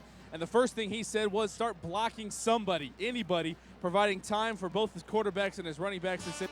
As soon as he snapped the ball, it's like they know the snap count. They're already in the backfield. So as soon as he said that they can try to block anybody, maybe they can start starting anything on offense. He said on defense, the athletes of Westlake are taking over, and they're just going to try to be in the right position to make plays, Mark. Okay, Thomas, good work. If you're not familiar with these coaching staffs, the Westlake Chaparrals, well, Ron Schrader was the head coach here for a long, long time, and under his tutelage, Derek Long was with him for 20 years. Also, you had Coach Smart, and you had Coach Steve Davis. Coach Steve Davis got the job, went to Austin High, just down the street. This is just his second season, so he's never had an opportunity to coach at Chaparral Stadium as a visiting coach, and he has Coach David Smart on his staff as one of his lead coordinators. So these teams know each other very well, and they both still use a lot of Coach Schrader's plays offensively. They have very similar play calls, and that was one of the things that we're going to be curious to find out. Do they change some of the play calls? Do they change some of the checks? And see how the teams react. And obviously Westlake has done a much better job of that tonight. Well, they've executed. You'll change the terminology. You'll change what hand signals mean this versus that. But bottom line, you have to execute whatever the coaches are calling if you're a player. Well, the Westlake Chaparrals will get it first here in the third quarter. Austin High won the opening toss and elected to receive, so Westlake gets the option here in the second half. And of course, they're going to take the football, and it will be Eric Lawrence kicking off from our right to our left. The kick is very, very deep, backing up Steven Jackson through the back of the end zone. That's a touchback, and the Chaps get it at their own 20-yard line. They will move from our left to our right toward the south end zone. Mark Honig with Steve Foster and Thomas Lee. We're glad you're with us tonight here on 1300 The Zone. The Westlake offensive line, Michael Key, Blake Dietrich, Graham Reed, Nathan Bledsoe, Daniel Jones. Tight end, we'll see Ball and Gullah at that position. Gullah was pretty good in the first half. Donovan was out there, did not catch a pass in the first half. Oliver's the senior quarterback. Behind him, Joyce, Campbell, and Bailey will rotate throughout the night. And of course, we can't forget about number 1, Koyani, who caught that 44-yard touchdown reception on the last play of the opening half. The Austin High Maroon defense, as I believe the Chaps getting Well, there's a little confusion there with the clock, so Westlake still has their thrown 20. Gives us time for the Austin High defense. Matt Burka, Lane Kazmierski, Brad Moore, Ricky Loesch, and Robert Wilson across the front. They play in a 5-2 look. Joe Hutchins and Daniel Madera, the middle linebackers. Madera was very good in the first half. The secondary, Jeremy Johnson, Kyle Hairston, Dante Melendez, and Kent Salmonet. And on 1st and 10, it's a handoff to Campbell. Campbell dives back to the line of scrimmage, and that was really a tremendous job just to get no gain out of the play because he was trapped about 5 yards deep, and that was Robert Wilson coming up to make the hit. 2nd and 10 coming up for the Westlake Chaparrals. This is their worst field position of the night, their own 20-yard line. Hopefully the Austin Maroons can take advantage of that on the defensive side of the ball. They did blow that play up in the backfield. It took an athletic move by Tyler Campbell to just get back to the line of scrimmage. So good play for the Austin Maroons. All right, 2nd and 10 now. Double receivers left. Campbell in motion to the left. Oliver back 5 steps, looking left. Now surveys the middle of the field, throws. Gullah had it in and out of his hands and nearly picked off at the 38-yard line. Nice play by the Austin High Maroons' Will Buchanan, who is the backup quarterback for the Austin High Maroons. A lot of guys going both ways tonight for Austin High.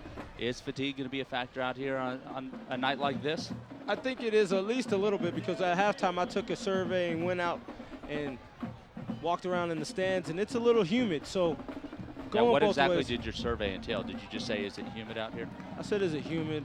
Could I use this in the second half while talking to Mark? And most of the people said, yes, it is humid. That's right. Oliver back to pass. Hit as he throws. Has Gullah at the 42-yard line. Good for a first down and a whole lot more.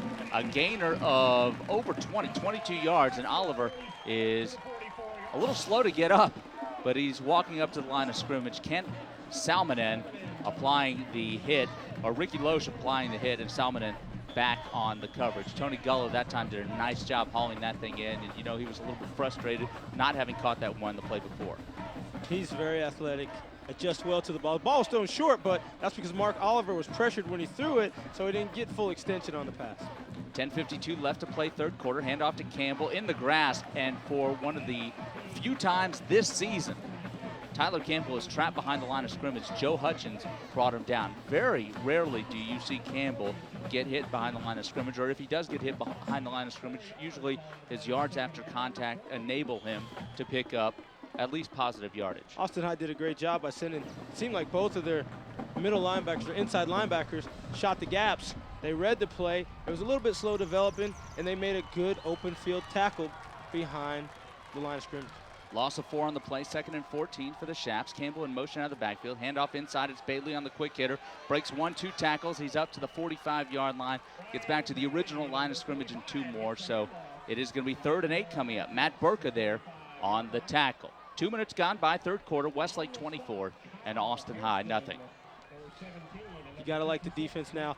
Austin High not making it as easy for the Chaps to run and pass, but they needed to have some kind of resistance applied to the Chaparral offense. Right. And they're doing a good job now. Hopefully they can hold here on 3rd down if you're Coach Davis and get an opportunity to get the offense back on the field. Tight end set up on the left for the Chaparrals. Now Bailey in motion out of the backfield. Double receivers to the left. Oliver back to pass, pressure coming. They set up the screen very nicely. It's ball at the 45, midfield 45-40. Ball breaks another tackle to the 30, to the 25, and inside the 20-yard line. He lost his shoe. He doesn't care. What a game. Will Buchanan saved a touchdown for the Austin High Maroons, a gain of 36 yards for the Chaps. For a tight end, or at least he's listed as the tight end, he has some pretty good quicks once he caught the ball. In fact, he outran his blockers. He might have just been able to just cruise behind the lineman, but that was a great executed screen and run by William Ball. Well, all these guys were coming up the middle, and the Maroons were caught off guard, and then all Oliver had to do was throw it right over him. I thought he was going to get creamed. I did too. Bailey in motion to the left. Tight end that direction. Oliver looks left, now looks back to his right. He'll run. He's at the 20. Oliver is hit down to the 16-yard line. He picks up about 4 yards. And the pressure there by Billy Aguero and Lane Kazmierski. And we're inside 9 minutes to play in the 3rd quarter. Let's send it back to the studio. Here's Chuck Licata. Temple has scored a touchdown. They pull within 4. Bryan 21-17 that game early 3rd quarter. 9:54 to go at Cougar Stadium. Connolly trails Harker Heights by 1, 21-20. Chuck, thank you. 8:38 left to play here in the 3rd. And rare Halloween edition of Westlake football. And the Chaps facing a 2nd and 6.5. Oliver able to handle a high snap. Now he'll keep it himself at the 15. Oliver at the 10. Now down to the 5-yard line, drilled at the 4, but a first down for the Chaparrals. And now it is 1st and goal coming up. Oliver did a tremendous job making a fingertip grab on that high snap, pulled it down and ran with it. Doesn't hurt to be 6'2". Reached up, and he found the lane to the left, and he just got all he could, and he's got good feet. You know, he wears the brace on his knee, but he's got great feet. What are you, a podiatrist now? I'm just showing you an obvious. I'm just telling you about an obvious. Picks up the first down. He's inside the 5. Look for Tyler Campbell. 1st and goal. Tight end set up on the right. Oliver sends Gullah in motion to the right, takes the snap, hands the ball off. No, play action, throws to the end zone. It's caught, touchdown, Westlake. Tony Gullah, his first touchdown reception of the season. Set up beautifully by a play fake, Mark Oliver. And everybody is usually looking for Tyler Campbell, and you're right, that's Tony Gullah's first touchdown. He's made incredible catches, but here he gets to put some points on the board.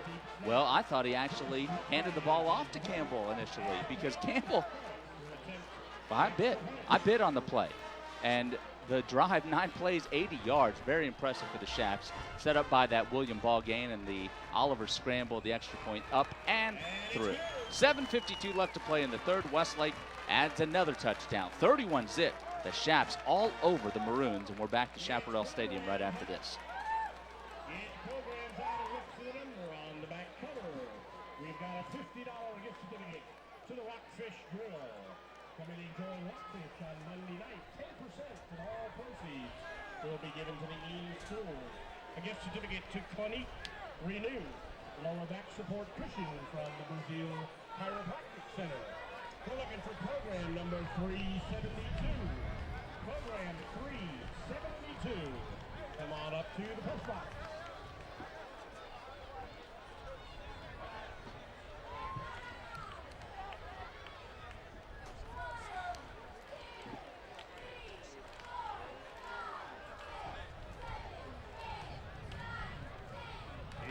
Receiving Strong, Johnson, and Simon. Simmons, Braden Harris teeing it up for the Chaps.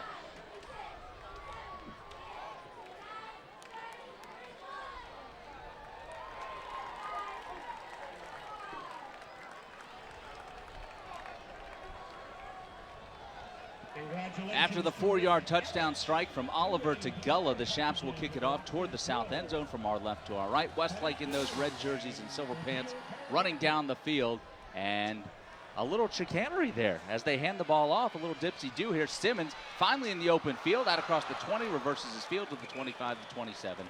And now Westlake will be out there on defense, and Austin High will get it at their own 27-yard line as number 27, Yogi Yokobitis, making that last tackle. Austin High, first possession of the second half, 7:44 left to play in the third, and they're down by 31 points. And let's revisit the playoff implications after this 1st and 10 play, as Hayes McKeecher sets up in the shotgun. 3 wide receivers to his left in a triangular formation. Looking left, passes left, it's Strong at the 25, up to the 30, 35. Still running, gets close to the 38-yard line before Kalen Shear makes the tackle. What about these playoff implications here? This is the 3rd spot up for grabs here tonight. It is, and there's a wide margin between points scored by one team and points not scored by the other. And if there's not a lot of effort here on the scoreboard by the Austin High Maroons, they're virtually going to be eliminated mathematically from that 3rd spot. Because Hayes is in. They have 1 loss to San Marcos. San Marcos has yet to lose. Toss left. It's Simmons looking for daylight. Gets to the 45. Takes on a defender as Osborne applied a pop, but I think Simmons may have gotten the better of that one as he ran hard into Osborne. He's knocked out of bounds at the 45-yard line, and it is 3rd and short coming up. Make that 2nd and short coming up for the Austin High Maroons, and they'll need to pick up about 3 yards. 7:22 left to play in the third, 31-zip. What I like is that Coach Davis is now getting the plays and the ball to his playmakers. Safe, quick plays, and letting some of the athleticism of the Austin High Maroon players come to the forefront. Well, to the left of McEachern is Strong, And now the fullback goes in motion, but they go down the line option to the right. Simmons fumbles the football loose, battered around like a volleyball, and let's see who's got it. The Westlake Chaparrals are indicating that they have it, and guess who came away with it? Yogi Yogabitis.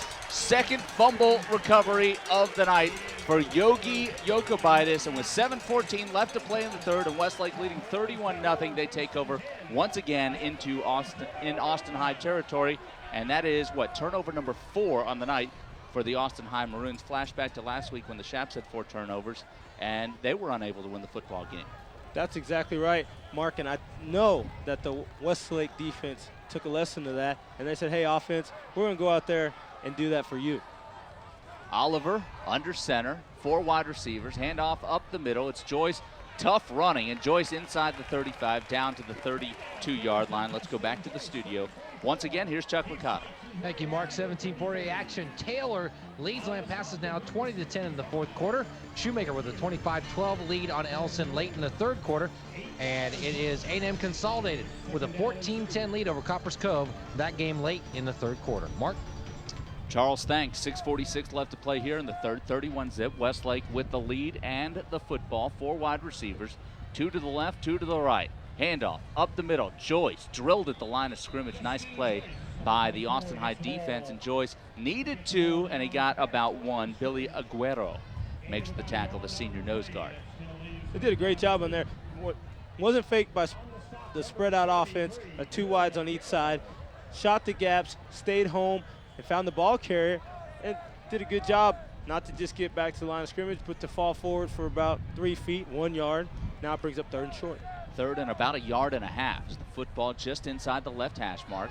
Oliver has played very steady tonight. 4 wide receivers again, 2 each direction. Short drop, looks right, passes it out for Joyce, catches it, hauls it in, has the first down, slips a tackle, 25, now the 20, and tackled at the 17-yard line by Lane Kazmierski, but not before a gain of 16 yards on the little halfback screen.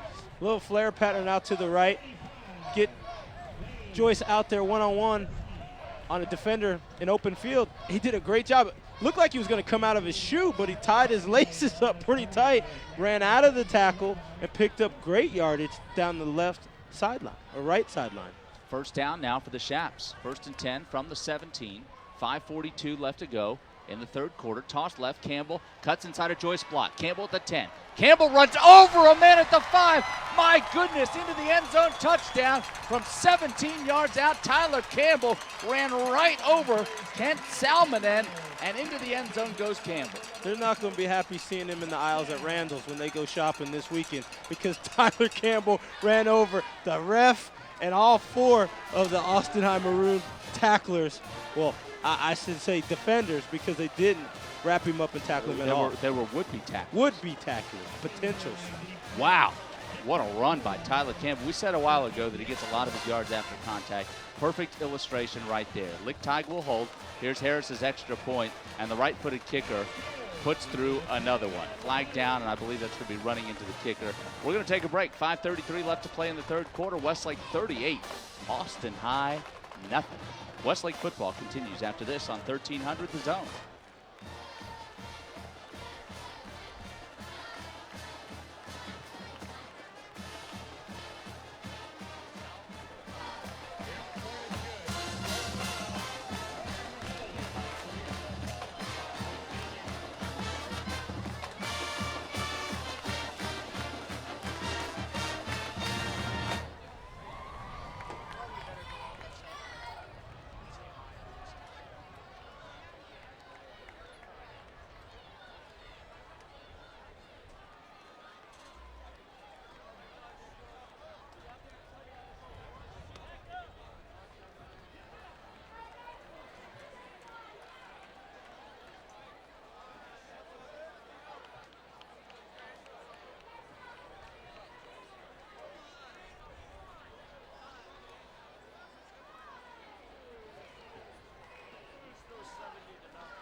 Westlake goes 41 yards in just 4 plays. The penalty was actually roughing the holder, not the kicker. So the Chaps are going to kick off at the Austin High Maroon 45-yard line. If you're ever going to try an onside kick, this would be the time, but I think he's going to try to send this thing through the uprights. Harris kicks it from the 45, and the kick is through the uprights, but it will go for a touchback. That was a pretty impressive play by Braden Harris. Just got it up there in the wind, and it was right down the middle. Hopefully, you know, if that's Australian rules, you get something, but not here in America. No. Let's send it back to the studio. Chuck Licata. Thank you, Mark. 14-5A action. Georgetown has just scored on McNeil, so that game is tied 7-7 middle of the third quarter. And we've got Liberty Hill trailing Llano now 13-7 as a game with 5 minutes to go in the third quarter. Mark? Well, Chuck, I've been informed that the kick actually was a little bit wide right. It did not split the uprights. It was still pretty impressive. Very. Here come the Austin High Maroons, and Simmons doing a little dancing, spinning forward up to the 28-yard line, a gain of 8 on 1st and 10. And Yogi Yokobitis there for another tackle. So the Austin High Maroons, you know, they have a quarter and a half left in this football game. They're down 38-0, and they're going to drop. They're at 3-2 right now in the district. They're going to drop to 3-3, and they're going to have a game next week against Seguin that's going to be virtually meaningless. Yes, to all of that, because they're down 38 points, and if they don't score 6 touchdowns, they're going to be in trouble. Well, and they have not demonstrated an ability to get a lot of quick points so far in this one. McEachern with a huge hole at the 35, now the 40. McEachern gets a great block from Strong. He's at the midfield stripe. Now the 40, running out of gas, and Jackson wraps him up at the 35 of Westlake, by far the largest gainer of the night for the Austin High Maroons. It goes as a 57-yard run. How about that? That was a great move. I think everybody was waiting for him to pitch to Lester Simmons, and McEachern said, it's AstroTurf. I'm feeling fast.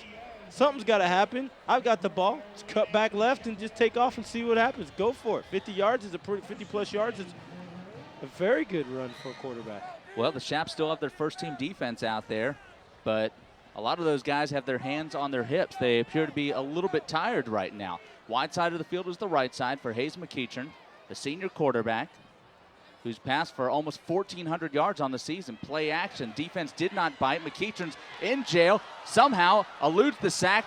Late toss over to Kelly. Kelly takes it inside the 35 down to the 33-yard line. I thought he was going to be sacked for sure. John Pinnell was all over him, but somehow could not make the sack. And the Austin High Maroons actually pick up 2 yards on the play. That was a great Houdini move Yep. to save one's hide and pick up some positive yards. In fact, there was a pitch at the end to Clay Kelly, who actually did the 2 yards of work after McEachern did about a 20-yard spin in the backfield just to get away from the Westlake defense. Jeremy Johnson flanked out to the right. Fred Strong to the left, and Westlake a little slow getting over there to pick him up, but now he's double-teamed. McEachern drops back, loses the football. It's loose there on the turf, and I think the Austin High Maroons have fallen on it, but they wasted down. It's now going to be third and very, very long for the Maroons. 3:16 left to play third quarter. They're down 38-0 to the Chaps here on Halloween. And I also see in that scrum there, Scott Woolwine, I think he might be back in the game, number 51. Blowing up the play there right off the snap. So the Chaps getting guys that were hurt back into the game, and they're treating the neighbors rudely. Yes, they are. Not very good hospitality here.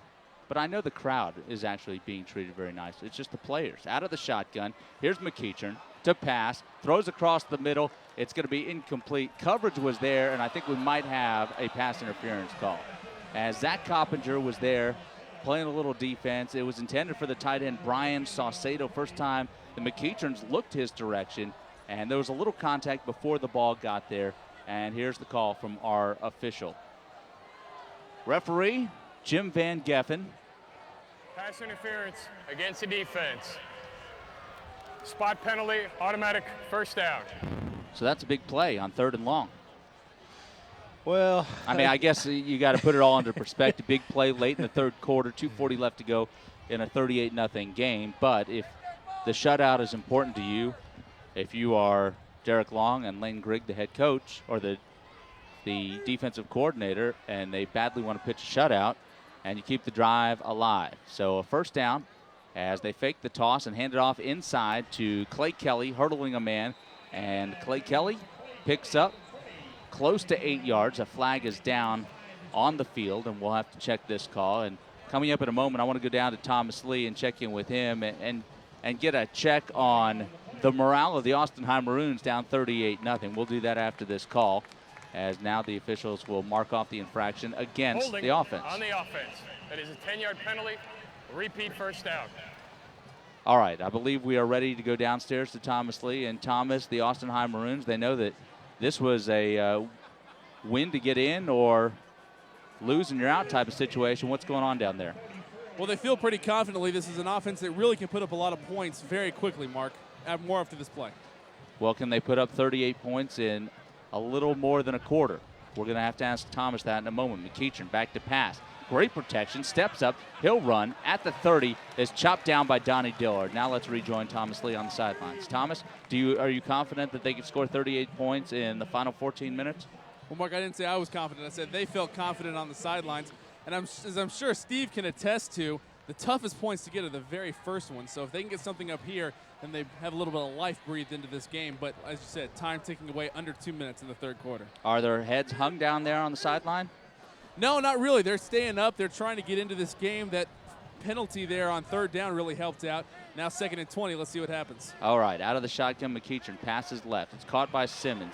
Spins out of the tackle of Dickerson and takes it to the 30-yard line. No gain on the play. Donnie Dillard was there to wrap him up. We're inside 90 seconds left to play in the third quarter with Westlake in front, 38-0. Just to revisit the records for both teams, the Westlake Chaparrals 5-3 on the season, coming off a loss at Hayes. They are 4-1 in District 25-5A, and the Austin High Maroons 4-4 overall, 3-2 in District 25-5A. And so now the Maroons break the huddle, third down, and about 16 yards needed to pick up a first down. Very tight set, just one wide receiver to the right.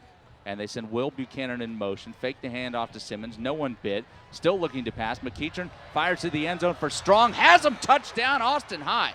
First score of the night. And an impressive strike. 31 yards on the touchdown from McEachern to Fred Strong, the senior wideout.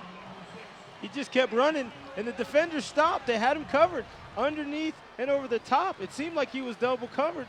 But at the middle of the post pattern, they seemed to just say, well, our defensive line is going to sack McEachern, and he had opportunity to throw the ball, and here he has. Fred Strong wide open, right above the S in Westlake in the end zone. Well, you could tell on that play that Fred Strong's a talented wide receiver. He didn't stop moving on the play. Lawrence puts the extra point up and through. 45 seconds remain in the third quarter, and the Austin High Maroons have a little life. They put 7 on the board. It's 38-7. And Westlake football continues in a moment.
The touchdown pass to Fred Strong. It's 38-7. Looks like we're going to see an onside kick here. The kicker is Eric Lawrence. The Chaps have their hands team in, and they send this one deep. Somewhat surprisingly, Campbell's got it at the goal line, slips and falls, and they're going to mark him down at the 1. His momentum carried him backwards into the end zone, and I believe that the Austin High Maroons may have caught a break there by the official there, because Campbell's momentum was clearly taking him backwards into the end zone, and it's now 38-7 with 45 seconds left to play in the third quarter. We have the good governor of the state of Texas Yeah, Rick Perry's going to join us momentarily. Let's go downstairs and check in with Thomas Lee. Thomas, what do you got? Little clarifications from the officials here. They're really into educating me tonight. But that's a momentum rule. It happens on fumbles and kickoffs the same. Wherever you catch the ball, if that's in bounds and then you fall backwards, your forward progress, that's where the ball is going to be marked. All right, so 45 seconds left in the third quarter. The Chaps starting a hole. No surprise, they hand it off to Campbell, who hurdles the man 5-yard line. Now at the 10. He needs a block. He's at the 20. Campbell at the 30. Campbell with one man to beat at midfield. Campbell at the 30. Campbell at the 20. Campbell at the 10. Coast to coast, Tyler Campbell. 99 yards. What a run. Wow. That's, hey, Mr. Referee, thank you for padding my stats. It only would have been an 80-yard touchdown. That's right. He got him plus 19. Heck of a move. Wow. Campbell, 99-yard touchdown run. Is he showing off for the governor? Is he showing off for the governor? I think he's showing off. We may turn the broadcast over to the governor in a moment. 99-yard touchdown run by Tyler Campbell. But the governor's good daughter is Austin Maroons. You know, the extra point actually was blocked. And it is scooped up by the Austin High Maroons. There's a fumble out there, mass chaos, and the Austin High Maroons now find themselves behind 44-7.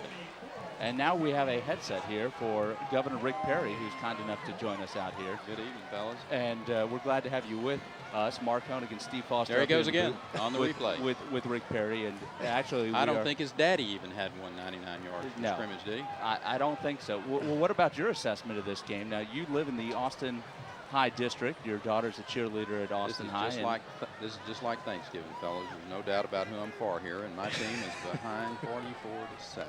Well, we've seen some elections that were lopsided quite like this. 44-7. This is 44-7. There's still a quarter to play. Yeah, that is eternal optimism, my friend. Yeah, it is eternal optimism. Eternal optimism. Down 44-7. Are you predicting an Austin High comeback here? You never know. Okay. Never say never. Okay. All right. What about you've had an opportunity to see Austin High throughout the season? What they say? I'd bet my lunch money, but not my dinner money. That means he eats a lot more for dinner than he does for lunch. Yeah, that means he's just one of those energy drinks light, at lunch. Just a little meal replacement.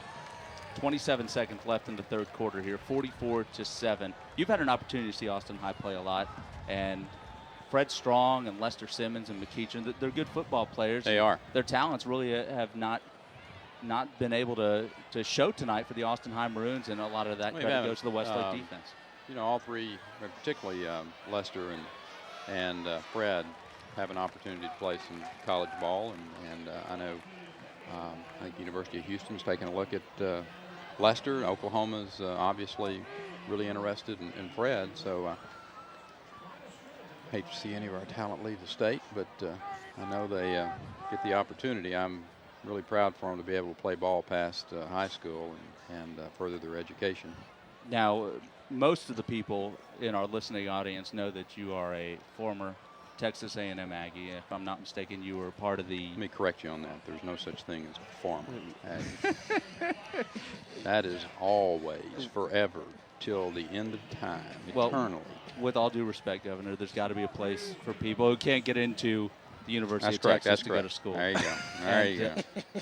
23 seconds left in the third quarter. I want to get your thoughts on Coach giving you a Fran. segue there. Yes. Is that radio terminology there? Yes. 1st and 10, and now a shift in formation. McEachern back in there at his own 25-yard line, takes the snap, looks right, passes it out. Strong's got it behind the line of scrimmage, needs a block at the 30, the 35, wrapped up. Coach Fran and Texas A&M, what about your thoughts on the job that he's done this season? Well, this is going to be a tough season. Paul Barrett-Bryant could have been reincarnated, and it was going to be a tough year over in Kyle Field. He's got a bunch of great talent that Young, Reggie, and some running backs, Courtney Lewis, offensive linemen that are young, defensive backs. Obviously, filling some places in recruiting is going to be important, as it is in any school. But he is a great coach. He's a good man. He's got a wonderful staff that is football 24/7. They do a really good job. Aggie fans are excited about it, and I know Mac Brown and the University of Texas they thrive on competition. And I think having a great coach over in College Station, great coach over here, great program here. It's good for the state. Well, it is good for the state. We need to keep these kids in the state. I don't want to see them going up to Oklahoma, frankly, or Arkansas, or Princeton, or one of those other places up there. Nebraska. Where? Nebraska. The evil Nebraska.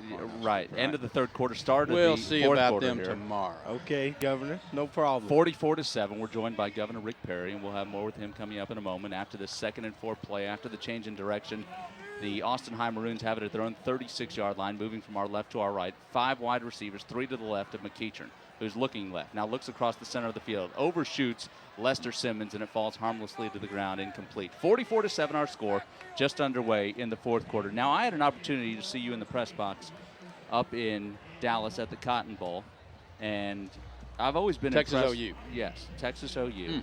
That was a long day. Yeah, it was a long day. And I'm always impressed with the way that you can change shirts so quickly, because I saw you walk in there and you had a burnt orange shirt. By the time you left, you were wearing a white shirt. What's up with that?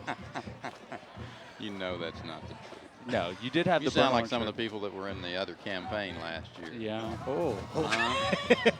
Woo! Bullets are flying up here. 3rd down, 4 yards to go. McEachern drops back and hands the ball off, and the fullback, Clay Kelly, takes a battering, and it's now 4th and about 4 yards to go for the Austin High Maroons, down 44-7 with 11:40 left to play in the Farmer final. University of Texas football players' sons are on that field right There's now. a lot out there. There's a lot of them. With McEachern's Yep, kid, yep. or Randy McEachern. Yep. You have the 2 street kids here Clay. for Westlake. Young man that just carried the ball. Clay Kelly's Clay father. Kelly's father played. You got Koyani. Kalen Yeah. Shear. How about that? There's a lot of them out there. And Tyler Campbell. Tyler. And some pretty doggone good University of Texas football players, I might add. Every one of those guys were real impact players in their years. Well, how much football do you get a chance to watch now? I mean, you're a pretty busy guy. I grew up in a place where we played 6-man football, so I really don't know what they're doing down there, actually. There's way too many people on the field. Here's the punt from our left to our This right. kid is really good. Yeah, Lawrence gets his foot Lawrence into is, it. Wimberley Fields, and stutter step out across the 30 to the 35-yard That was line. against a pretty stiff wind. Into a pretty stiff wind. He's pretty good. Have I interrupted you enough there? Well, I mean, you're doing a good job, but I'm sure you're used to that because I've seen your press conferences. People interrupt you all the time, right? All right, boys, I'm going to leave it to you. You're doing a great job. We appreciate it. You're welcome. Thanks for Take care of stopping yourself. by. You're welcome. Bye, big guy. Good to see you, Governor. Yes, sir. All right, Governor Rick Perry, thanks for your time. 44-7 our score. Just into the fourth quarter here, and you worked for Governor Perry for I a did time. work for Governor Perry for a little bit. Always been a good, gracious man, and nothing but the same here tonight in the press box, although he is definitely saddened by the score on the board because the Chaparrals are not treating his daughter well at all. You can tell he's a politician. He was very, trying to. The Austin High Maroons could come back. It's 10:47 left to go. They're down 44-7 here, and now Westlake has it. Wimberley in at quarterback hands the ball off, and no gain on the play as the handoff went inside and for naught. So it was Matt Dornack who got that last handoff. And now some mass substitutions by the Chaparrals. What about his Governor Perry's football IQ? Football IQ wasn't bad at all. We saw him warming up in the end zone prior to the game with the little If he had would be good for a baseball player, like a 300 averages. Dornack breaks a tackle and picks up a big gainer for about 15 yards up to the 49-yard line. Another first down for the Chaps. Will Buchanan makes the tackle. 2 minutes gone by in the fourth quarter, 44-7. And the numbers on Tyler Campbell on the night, 16 carries, 180 yards. So on the season, Campbell. well over 1,000. Well over 1,000. He was at 1027 coming into this one. I'm not nearly smart enough to do the math, but he's close to, he's over 1,200 yards on the season. Now handoff to Dornack. And let's look ahead to next week. Well, we still have plenty of time in this one, but there's a big one. Next week, as Westlake will head down south to Bobcat Stadium to face the San Marcos Rattlers, and that's going to be a great game. If the defense can play as well as they played this evening, definitely, even on the road, the Chaparrals, from start to finish, will have an excellent opportunity to snatch another district win and go into the playoffs with their heads high and looking for that first round to do well and to get deep into the playoffs. Second down, 4 yards to go. Wimberly with a handoff. Hard running up the middle by Bailey, but he does not pick up the first down. Needed 4, gets 3. Let's go back to the studio and check in with Chuck Licata. Mark, big game at Cougar Stadium in Connolly. Connolly loses to Harker Heights 21-20. That means Harker Heights and Connolly are now both 5-1 in 17 4A play going into next week's finale. All right, Chuck, working the phones very diligently. And good work as always back there in the zone studio. Third down and call it a yard to go for the Chaps. Wimberly's the quarterback. He hands the ball off. Not much of a hole, but Bailey makes something out of nothing. He's inside the 35, down to the 34-yard line. Another first down for the Chaps. 8:39 left to play in the final stanza, 44-7. Chaps doing great to keep the ball away from Austin High. They did give up the complimentary, put the 7 up there, but doing a great job of execution, ball control, and getting the reserves again on offense in the game, because you never know when a guy like Turner may have to come in, Wimberly quarterback a little bit, Matt Dornack do a little running from that position. Up to Brian the 30-yard line, so That's a right. couple yards. And I think Coach Long's going to be content to just chew out the clock here and get out of here and try to stay injury-free. You're exactly correct about that. We mentioned in the first half that Grant Ballou, they weren't sure what happened to his right elbow, and you want to make sure that he can get definitely some treatment and healed up for next week's game. They'll need him. So you're right. Give the reserves an opportunity. Handoff up the middle. Tough running inside the 25, down to the 24-yard line. That's Bailey again. And you were talking about, being very gracious hosts, and Westlake was not treating their neighbors, very nicely in this one, and the score's 44-7. Governor Perry was interrupting me a lot, don't you think? Well, Governor Perry, no respect. He's the governor, so somebody put him there, and since he is in the highest public office official in the state, he does have, I guess, the carte blanche. I mean, the guy, handoff up the middle. We're going to get another update coming up in a moment with 7:30 left to play. You're talking about a guy who was a Democrat, who moved to be a Republican, who is from A&M, who wears Texas Longhorn shirts at the Cotton Bowl when Texas plays Oklahoma. The guy can do it all. A chameleon type, everybody included. I don't know. Shoot, he had us under the dome for a little while longer than we're used to in the regular session, but I guess maybe this is his payback. His daughter gets killed by their arch rival by 30-plus points. Yes, handoff. Dornack at right guard has 4 yards back to the studio. Chuck once again. Thank you, Mark. 14-5A action. McNeil with a 20-10 lead on Georgetown in the fourth. Pflugerville has scored 13 on the answer. They lead Westwood now 13-10 in the fourth. And Leander, Mike Kern, 4 touchdowns. Leander leads Round Rock 41-7 late in the fourth quarter. Mark? Wow. Chuck, thank you. 6:34 left to play in the final stanza. 44-7. Westlake leading Austin High. Mark Honig with Steve Foster. Thomas Lee down there on the sidelines. Perfect night. Mid-70s. We have a false start on the offense. Ricky Brennis doing the spotting duties. A state football champion when he played for Plano. A Wildcat. False start on the offense. 5-yard penalty. Repeat third down. So, and if we had a microphone, I'd like to ask Ricky Brennis what it was like being a cheerleader for those Plano Wildcats that season, but unfortunately we don't have any more headsets. So this penalty backs up the Chaps 5 yards. It's third down, call it 13 yards to go. The line of scrimmage is the 27 of Austin High, tossed left. Running hard is Dornack, turns the corner at the 20. Dornack pushed out of bounds at the 14-yard line. Nice play by Matt Dornack. And once again, we talked about a lot of these young guys getting experience, and Dornack is a young kid, just a sophomore, coming into the game, 16 carries for 79 yards and 1 touchdown, but already with a couple of carries in this one tonight, and that's going to benefit them either in the postseason or definitely next year. Exactly. These guys need to know what game speed is. They need to know how it feels when it really counts. They do, I'm sure, a terrific job in practice. But here's the reward. And there's also opportunity with the fact that they can score against their arch rivals. They can get in, have their name in the paper.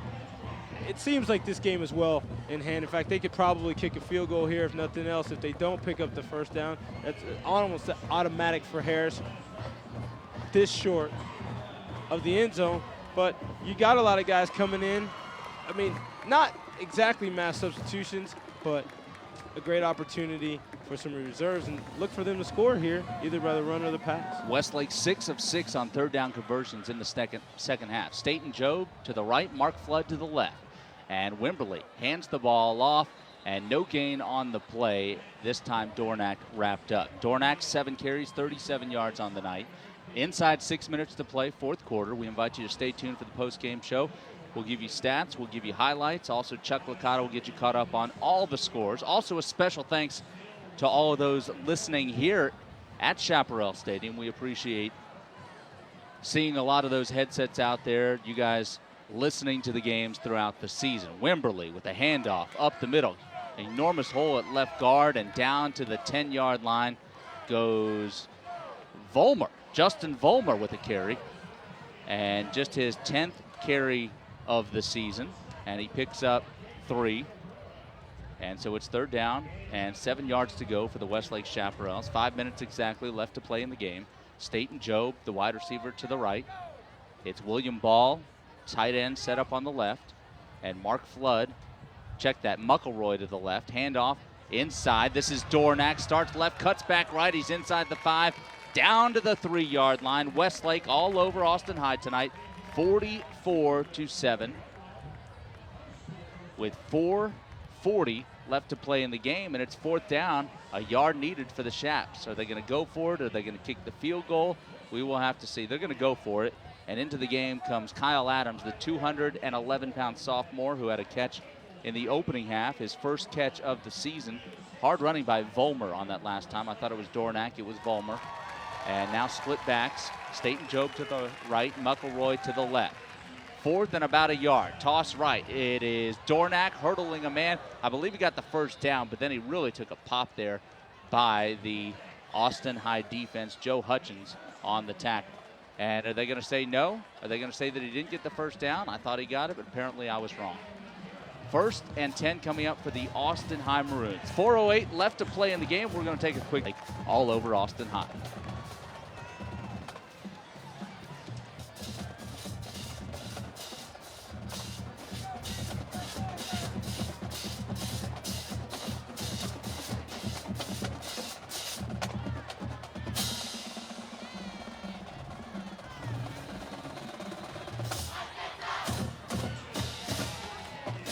Two left to play, fourth quarter, 44-7. Westlake all over Austin High.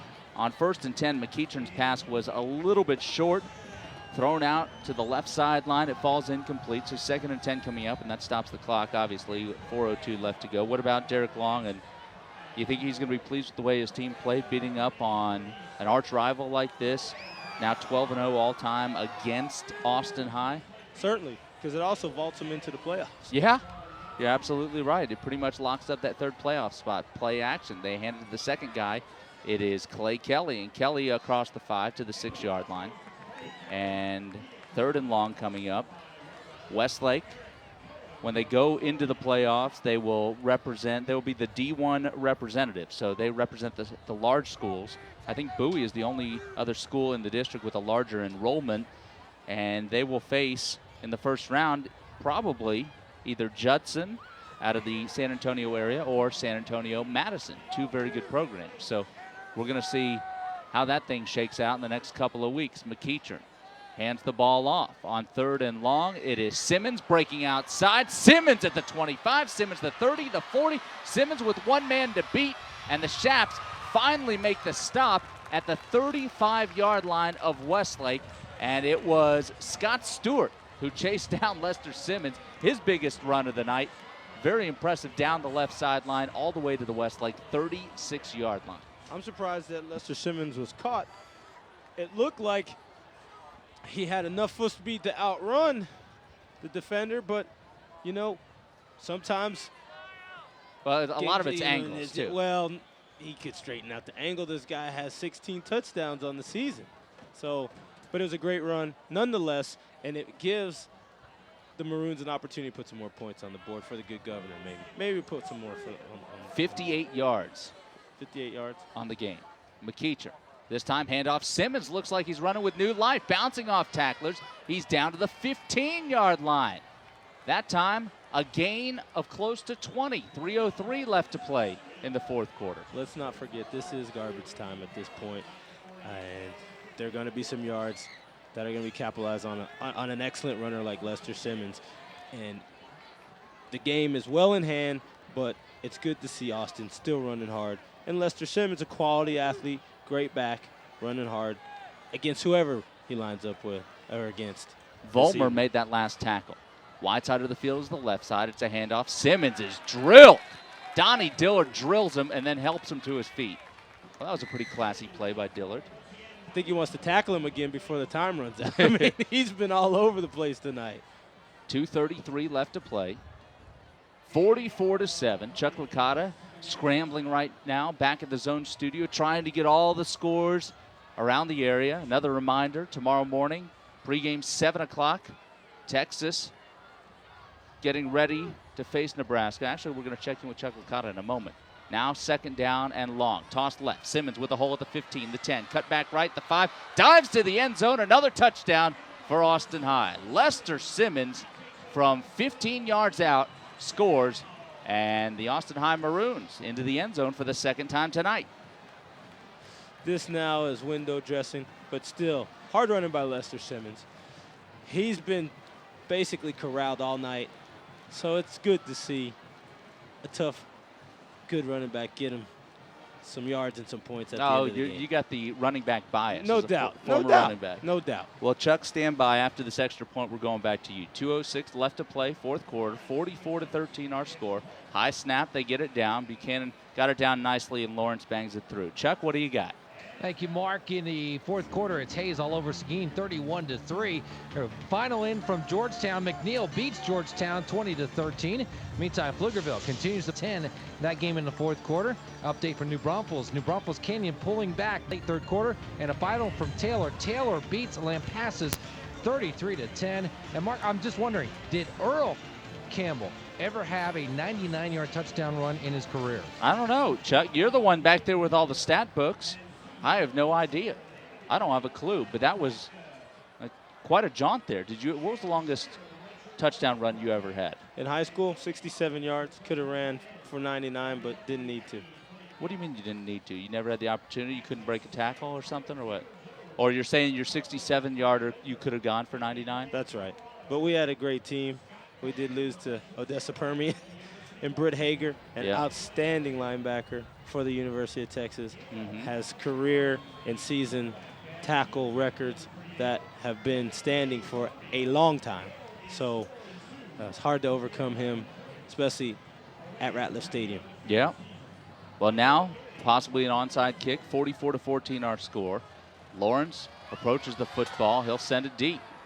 I guess, they figured they're not going to get back in this game at this point with 2 minutes left to go. Just kick it away.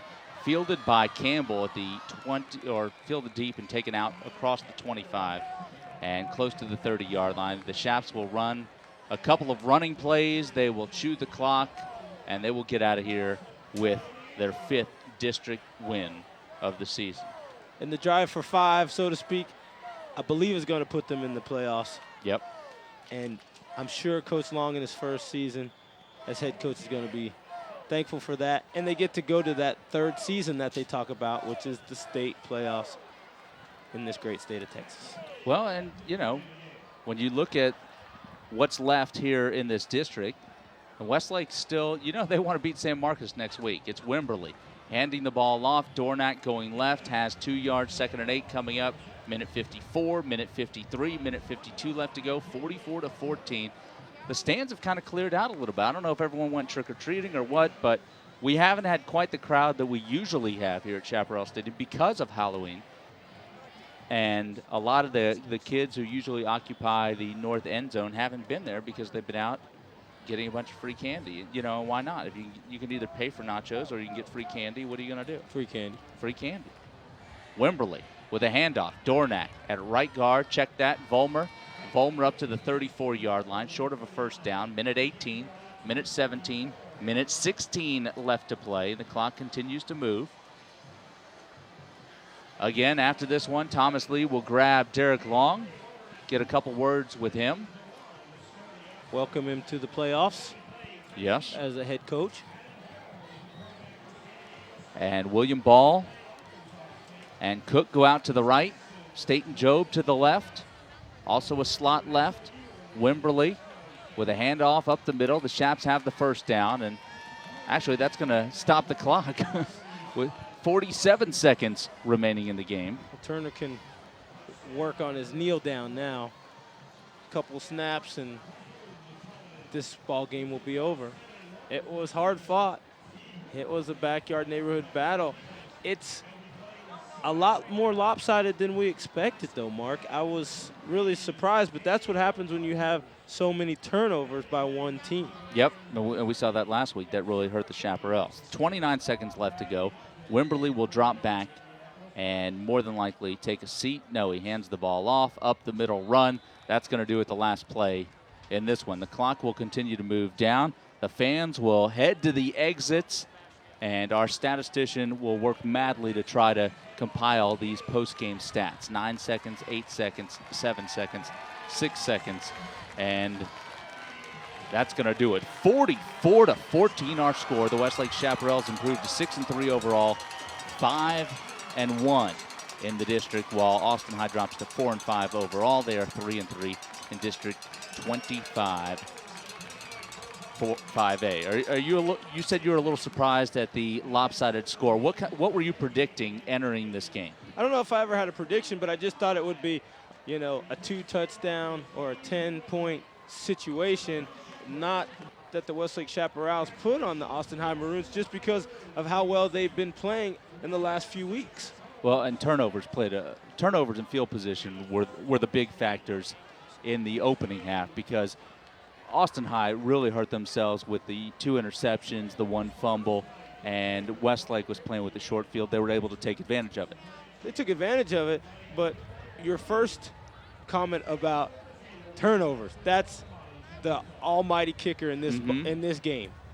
Regardless if you go 80, 99, 26, however many yards, when you give the ball over to the opposing team, that spells trouble.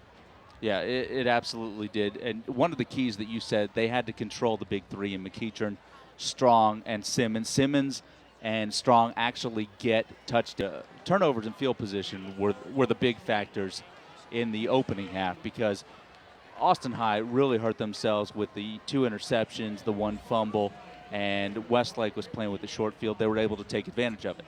They took advantage of it, but your first comment about turnovers, that's the almighty kicker in this game.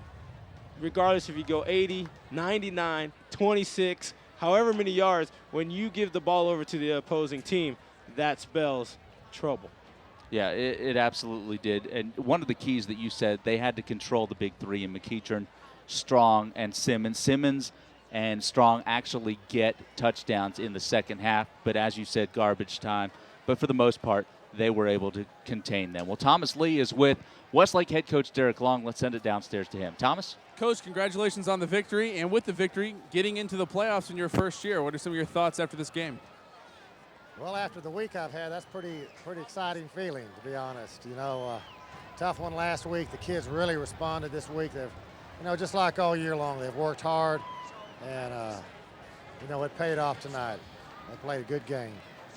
Definitely solid top to bottom. I'm not going to let you enjoy it very long, though. Let's go to next week. San Marcos Rattlers, Bobcat Stadium. What are you going to have to do to slow down that potent offense of theirs? Probably get a little sleep tonight, and then look at tape tomorrow and see what we need to do. But I'm going to try to enjoy this tonight, and then we'll start looking at them tomorrow. All right, Coach, congratulations. Good job making the playoffs. Thank you. Back to you, Mark. All right, Thomas, good work tonight from start to finish, and congratulations to Derek Long, 5-1 in District 25 5A, so he's got to be happy about that. I'm sure he's a little bit upset that winning streak in the district came to an end last week with the loss at Hayes 21-19, but still to bounce back the way that his team did against an Austin High team that was very good, and he knows Coach Davis very well, coaching on the same staff with him for all these years. He's got to be happy with his team's performance. 44-14. A pretty lopsided win here tonight. And you have the defense playing so well. That's what's going to carry you over a team like San Marcos and into the playoffs. They have the offense, but if you can't stop the opposing team from putting up points, Now you got to hope that you win a shootout as opposed to saying, listen, we stop them here and we score and we have the time of possession and everything else well in hand. 44-14 our final score. We're back to wrap it up right after this on AM 1300 The Zone.